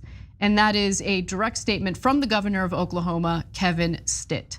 Now, this was in response to outrage in the state when it came to people who wanted to declare themselves non-binary. And I just want to remind you all, this is just about how people want to identify that has absolutely no negative impact on other people's lives. And it's an insanely small group of people. So like, even if somehow you're offended, okay, this kind of thing really gets your dander up. Like, oh, I can't, I want to control how people identify. Tiny group of people has no impact on your life. You know what does have an impact on your life? Economic policies that, hurt you and your family day to day, which Oklahoma should be focusing on, but they're not. Now, the Oklahoma GOP has been brewing this culture war since last year. Last year, an Oregon resident who had been born in Oklahoma sued the state's Department of Health after it declined to allow them to be identified as non-binary on their birth certificate. The State Department of Health added the option in a resulting agreement. And that's what caused a meltdown among Republican lawmakers in the state. But I just want to warn you guys, like, some of them might genuinely get upset about this stuff, but when it comes to these issues, the reason why they're hyper focused on it is because it allows them to make it appear as though they're governing, makes it appear as though they're doing something. In reality, they're not doing anything to help anyone in their state. They're just passing legislation to make a small group of people in their state more miserable than they need to be. That's what this is all about. Okay, and by the way, it does make their lives miserable, right? Because it's denying their identity. And I'm very curious, right? So for all of the right wingers who do get up in arms about this, for the Joe Rogans of the world, for all the guests that go on his show and they're like freaking out about this kind of stuff, I just want them to explain to me what it does to their lives. Right? So like, even if I was a rabid right winger and I didn't care about the trans community at all, like and by the way, I'm not a right winger, right? But like, it's a strange thing to be up in arms about when it has no impact on your life whatsoever. It's like, when you take a step back and you look at this situation, John, all it is no, I just want to make these people more miserable than they need to be. That's it, that's all it is. I want to exercise my right to call them whatever I want to call them. I want to take away any type of right they may have to identify the way that they actually feel gender-wise. Yeah. That's all it is. Does it help you sleep better at night?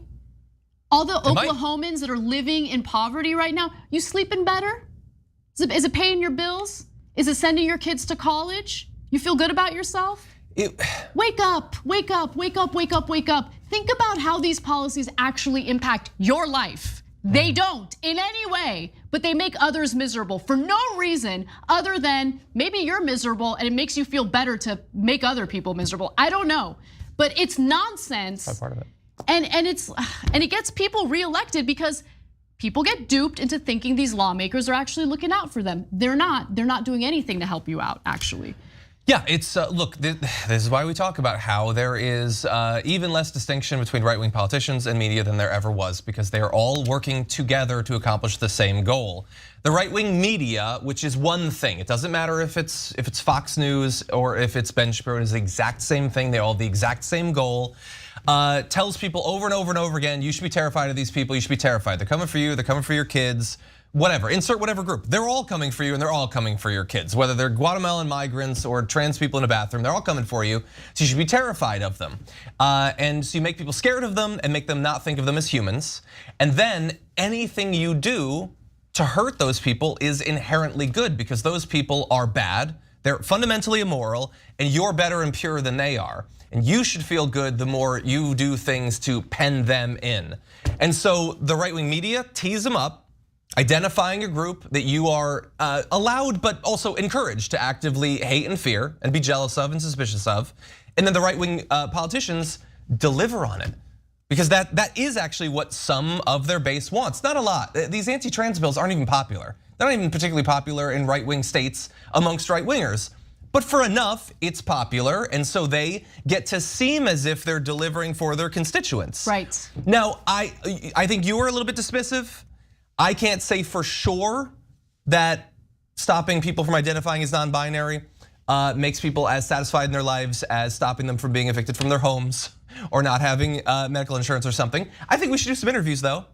As conservatives are getting booted from their homes, interview them and say, oh, okay, I understand this is a tough time for you, but does it make you feel people, better? Yeah, transgender people, am I right? Your guy had your back. I mean, okay, you just set up a GoFundMe to pay for your cancer treatment. That's rough. I'm sure it would be great to have insurance, but I don't know, there was a trans swimmer who can't compete anymore. Does that make you feel better? No, obviously we don't believe any of this. And the bizarre, perverted thing is that we want those people to be able to afford their housing. We want them to have health insurance. We want them to be able to send their kids to college and be able to retire with dignity someday. But my point is, you ain't gonna get that. Not with these people. You ain't gonna get that if you're gonna give lawmakers a pat on the back for passing legislation that doesn't benefit your life, but just makes other people incredibly miserable. To the point where, by the way, suicide is like overrepresented within the transgender community because they're already miserable. They have no rights, they have no power, they're hated on in this country, they're targeted by the most powerful people endlessly. Imagine feeling proud of yourself for nonstop attacking, targeting the most powerless group of people in the country. Pathetic, absolutely pathetic. So you know what, I just wanna get straight to what the reality is in Oklahoma, because it's one of the poorest states in the country, much like other red states that focus all of their energy on making people miserable rather than making people's lives better. So a report ranks Oklahoma the 9th poorest state in the country. It's pretty high up there, it's 50 states. With a median household income of just $49,176. That's the median, okay? Right in the middle. Oklahoma is one of only 10 states where a majority of households earn less than $50,000 a year. In a break from the national trend, conditions did not improve for many of Oklahoma's poorest citizens over the past year. While the US poverty rate fell from 14.7% to 14% between 2015 and 2016, Oklahoma's poverty rate remained effectively unchanged at 16.3%. 1 out of every 6.2 residents of Oklahoma lives in poverty. Now, I don't share those details with you to point and laugh at Oklahoma's electorate. A lot of the people who are living in poverty end up sitting out elections. They don't participate because they know that these lawmakers aren't really gonna do anything to improve their lives. But maybe it's time to get active in states like Oklahoma. Maybe it's time to wake up and realize that the individuals who get galvanized by this hateful legislation are the ones who end up showing up to the polls. They're the ones who end up re-electing these goons who, again, do nothing to better your life. And this is what I talk about when I say maybe Twitter becoming even more awful is a good thing. Because maybe that will persuade people to get off of these social media platforms, connect with people in their local communities, organize, and try to pass local legislation that actually does better their lives, or organize with their workers to change their immediate conditions, their immediate environment, right? We need to find ways to get out of our homes, canvass, organize, communicate with people, stop being atomized, because they're winning. These are people who end up getting the pat on the back because, again, they give this illusion of fighting, governing for their people. They're not. They're doing nothing to make people's lives better. All right, man, I am Cenk Uygur today. I'm sorry, I feel like I'm filibustering and taking too long with these stories, but I've got a lot of things to say, folks. What can I say? It's sort of your job and your skill set. It is. We're gonna take a break. When we come back, we've got more news for you, including, I'm gonna go straight to the fun stories. So don't miss it. Fun when we return. Ice cream.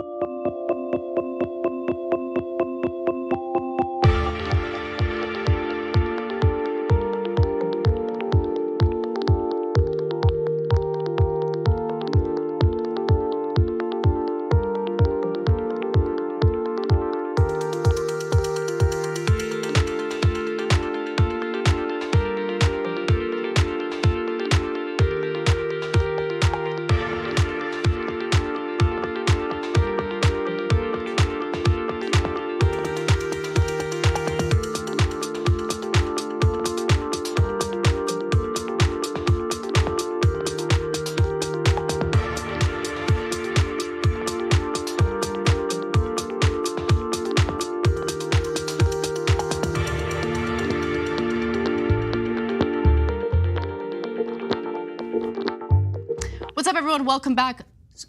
super fast round of super chat comments. We've got Queen Victoria 73. Having worked in special education and seeing the lack of organization and oversight there, I'm terrified for special ed programs if privatization happens. Oh my God, that is terrifying. I didn't even think about that, but you're right. LJ Wombology says, great coverage on education policy and the Twitter silliness. Sometimes the online left needs to go outside and touch some goddamn grass. Keep challenging capital, Anna. Keep on keeping on, TYT. Thank you so much, Wombology. Really appreciate that. Hello, somebody writes it and says, remember, Anna, we should call her Marjorie Green, not Marjorie Taylor Greene. Thank you for all of your hard work. Thank you.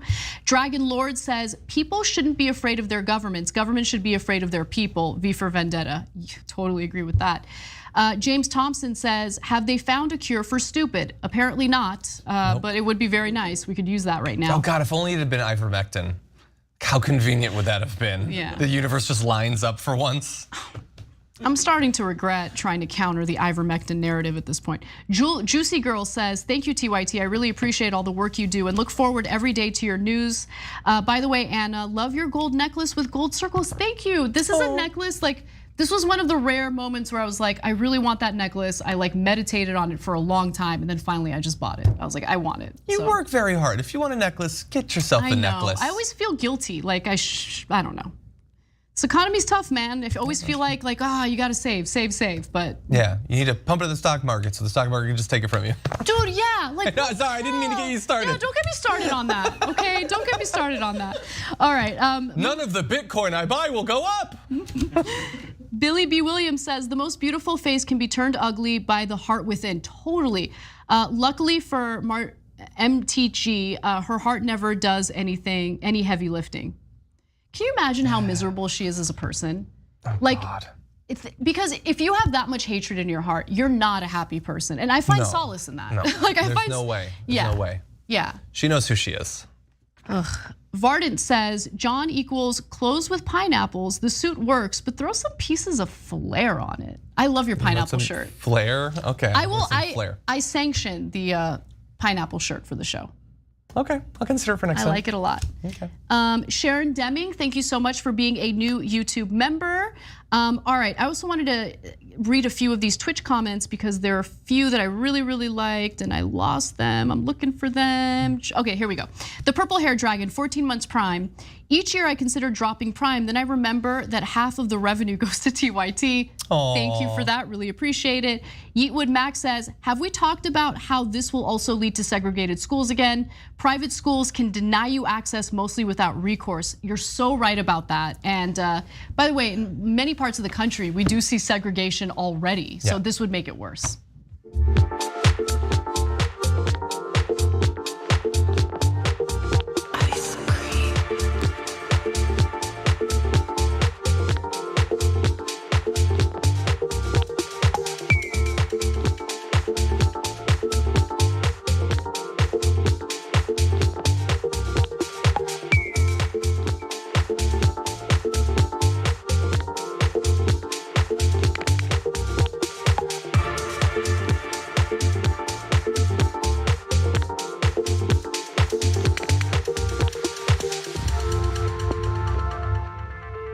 Welcome back to the show. Anna Kasparian, John Iadarola. Let's get to our next story. We serve our district very hard, but we also fight this culture battle, and we're starting to get attacked by the political establishment because they're saying, oh, well, you know, you shouldn't have a platform as a member of Congress, and you should just be really quiet and not really do anything. These are people who obviously don't understand what's going on. Madison Cawthorn is worried about an opposition campaign against him by the Republican establishment, and guess what? He should be worried about that campaign. And the party who just wants to be left alone will always lose to the party that's going to go for the throat and fight as hard as they can. And so I do not make any apologies for making sure that we cultivate a following on across all platforms, trying to reach out to my generation, who is the most medicated, addicted, the most depressed, the most suicidal generation that's ever lived. And it's because of these radical liberal policies and the indoctrination that goes on inside of our schools. And so I make no apologies for making sure that we have a good platform to get the truth out about conservatism out to these people when they have been indoctrinated with these lies of socialism. And so we're starting to see this coordinated drip campaign. When I say a drip campaign, it's where they're going to drop an attack article every 1 or 2 days just to try and kill us with a death by 1,000 cuts. And that is really their main strategy. Homeboy's worried. And I think he's actually right about this drip campaign because ever since he accused members of his own party of inviting him to cocaine-fueled sex parties, all of a sudden, right-wing publications like the Washington Examiner are publishing some articles accusing him of insider trading. Drums. I'm gonna give you the details on that in just a moment. But before I do, John, have you noticed the same thing? The drip campaign? The drip campaign. I have noticed it actually, and you're gonna get to a couple of the more recent things. Look, basically he does kind of have a point. The establishment Republicans who might prefer someone who doesn't make them look as stupid. And radical and racist and insane and everything, they subtly plant things to make him look bad, and they've been doing it actually for a while. Like a couple years ago, they put on his Instagram some references to the Fuhrer and how it was a dream to finally go there. They once dragged him into the woods and made him play box against a dead tree, and he looked like a complete doink. And that was the establishment that made him do that. And they followed him around, even before he was in office, at his college, and they generated a reputation amongst many of the women there that he was a sexual predator, and that was Kevin McCarthy and the establishment Republicans. They have been ruining this guy's reputation for years. I see what you're doing. It's really underhanded. I see what you're doing there. Okay, but you got to admit, ever since he got reprimanded from Kevin McCarthy for making these, I don't know, kind of outlandish accusations against members of his own party, the drip has been much drippier, if you know what I mean.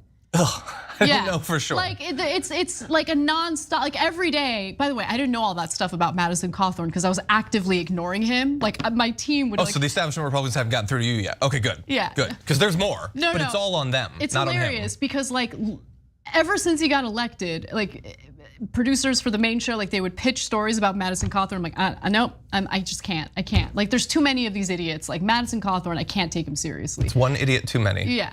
But now I am paying attention because I think there is something to what he's saying. I do think that they're doing Oppo research on him and putting out stories, planting stories with conservative sites like the Washington Examiner. Sure, my only quick point is, are you defending the Republican establishment? Is that what's happening? I guess, in effect. So doing Oppo research could be underhanded or betrayal. The more important question is what they're saying true? It is true. Well, then that's really on him at the end of the day. Let me make this abundantly clear for everyone. I think the Republican establishment is doing this, and I am here for it. It is delicious. Not because I like the Republican establishment, but because let them fight. Let them fight. Why does the online left get to monopolize infighting? Let them fight. Okay, so let's get to the details. So he has been accused of potential insider trading, which, as we know, members of Congress don't actually care about. They engage in it all the time, but they will use this as a tool against members of Congress they don't like. So what did the Washington Examiner recently report? On December 29th, the beleaguered North Carolina congressman posed at a party with James Koutulas, a hedge fund manager and the ringleader of the Let's Go Brandon cryptocurrency, so dorky, a meme coin set up in the wake of the chant mocking Biden. LGB legends, tomorrow we go to the moon, Cawthorn, who has stated publicly that he owns cryptocurrency or owns the cryptocurrency, posted on Instagram in response to the picture posted on Koutulas's Instagram page, okay? So he's doing what a lot of cryptocurrency bros do, which is, and a lot of pump and dump schemes look like this, where they get a bunch of celebrities and people to promote the crypto, promote it. And then once it goes up in value, they'll dump it, you know?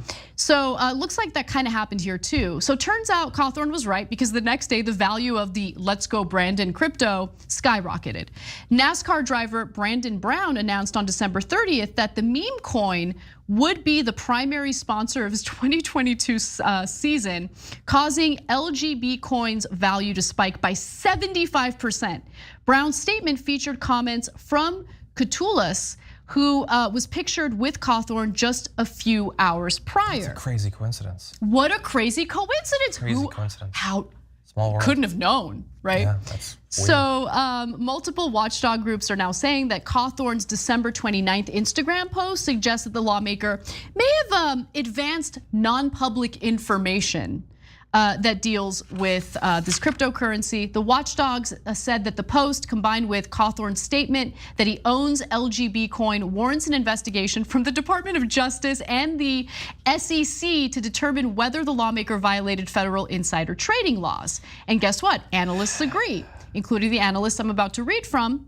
This looks really, really bad. By the way, again, this is published in the Washington Examiner, a right-wing publication. This does look like a classic case of you got some insider information and acting on that information, and that's illegal. I think there's probably a strong case here. I don't want to prejudge, but based on everything that's out there, I think there is a very strong possibility that if someone is going to investigate this, they're going to find something. And then there was like a recent scandal where he was like pictured at like a party or something, like wearing women's underwear. Did you see that? Yeah, it's the thing I care least about, but yeah. I don't care about that at all. Have fun. But for someone who was like, poo-pooing like cocaine-fueled sex parties, it seems like he likes to have a good time. Yeah.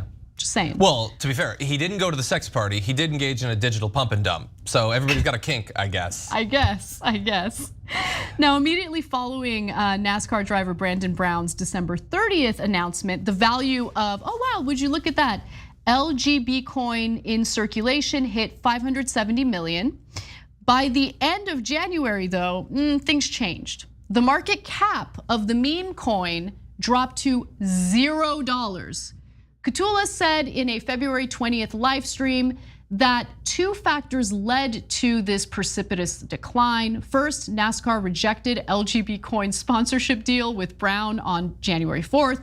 And then later that month, unidentified insiders that owned an outsized share of the coin dumped all of their holdings at once. That's a pump and dump scheme, causing the coin's market value to evaporate. So I would say they should figure out when he sold his, presumably. Unless he's still holding on to it. If he's still holding on to it, then he has a strong case that he wasn't participating in a pump and dump. Or at the least, he was participating in a pump and dump as the dumbest donkey ever because he didn't know to dump. So if he still has it, then he's probably innocent. But if he sold it at the same time as them, that looks pretty suspicious then. And look, this is why, okay, this is a little bit of a tangent because I want to make a serious point about this story. Well, I've been making serious points, but this is even more serious. Look, this is why it's really important for federal lawmakers to do something to regulate the cryptocurrency issue, because these pump and dump schemes are happening all over the place constantly. And so, look, I don't care about bad actors like losing their money, right? The people who know that there are pump and dump schemes and they think that they're smarter than everyone and they can, take advantage of the situation. There's a bunch of people who are well-meaning and they don't know like what's really going on and they get caught up in this and they lose everything they have. I feel terrible for those people. The whole purpose of the government, the main role of the government is to protect people. And we need regulations that ensure that people are protected from these types of scams. And right now, I mean, Democrats are asleep at the wheel. You have crypto lobbyists that are literally writing legislation on a state level to protect their interests. It's a disaster. And by the way, one of the individuals who's fighting pretty hard to deregulate or keep crypto deregulated is Madison Cawthorn. Gee, I wonder why. Very weird. Weird, yeah.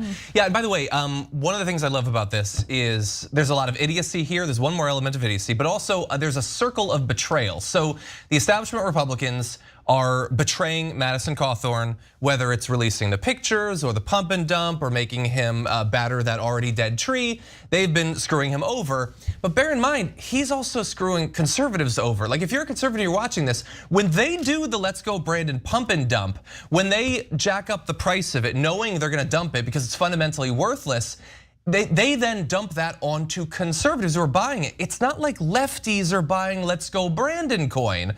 It's desperate, trusting conservatives who buy it and then it's worthless. Like, can you imagine a more fundamental betrayal than participating in something like that? Like, they get scammed so much. I mean, think about how much. Constantly scammed. Constantly by Donald Trump. I mean, how many conservatives ended up getting scammed by those campaign emails asking for donations. By Steve Bannon for the wall fund? Exactly. They just rob you constantly. Why aren't you more bothered by it? I know, it is pretty amazing. Because they've been convinced that the people who do rob them more is like the Democratic Party, which is like it. The problem is the Democratic Party does not effectively like counter what Republicans are doing, and that's the thing that frustrates me about them. Because while, you look at what they do policy-wise or what their leadership looks like, yeah, I mean, especially with rhetoric, Democrats are better, but they're in a position of power right now. Do something, and they don't. Anything. And that it's infuriating. It's absolutely infuriating. All right, we've got fun stories in our bonus episode. You don't want to miss it, including people who have so much money that they would spend $100,000 on a fake digital house. Don't miss it. tyt.com/join. See you there. Tallywhacker.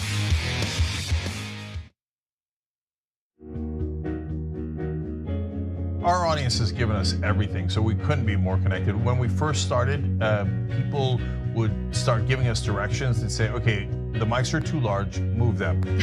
Turn them into lav mics. I mean, they were incredible. And then one guy walked in and gave us a really expensive switcher and said, you guys need this, and walked out. Okay, it's amazing.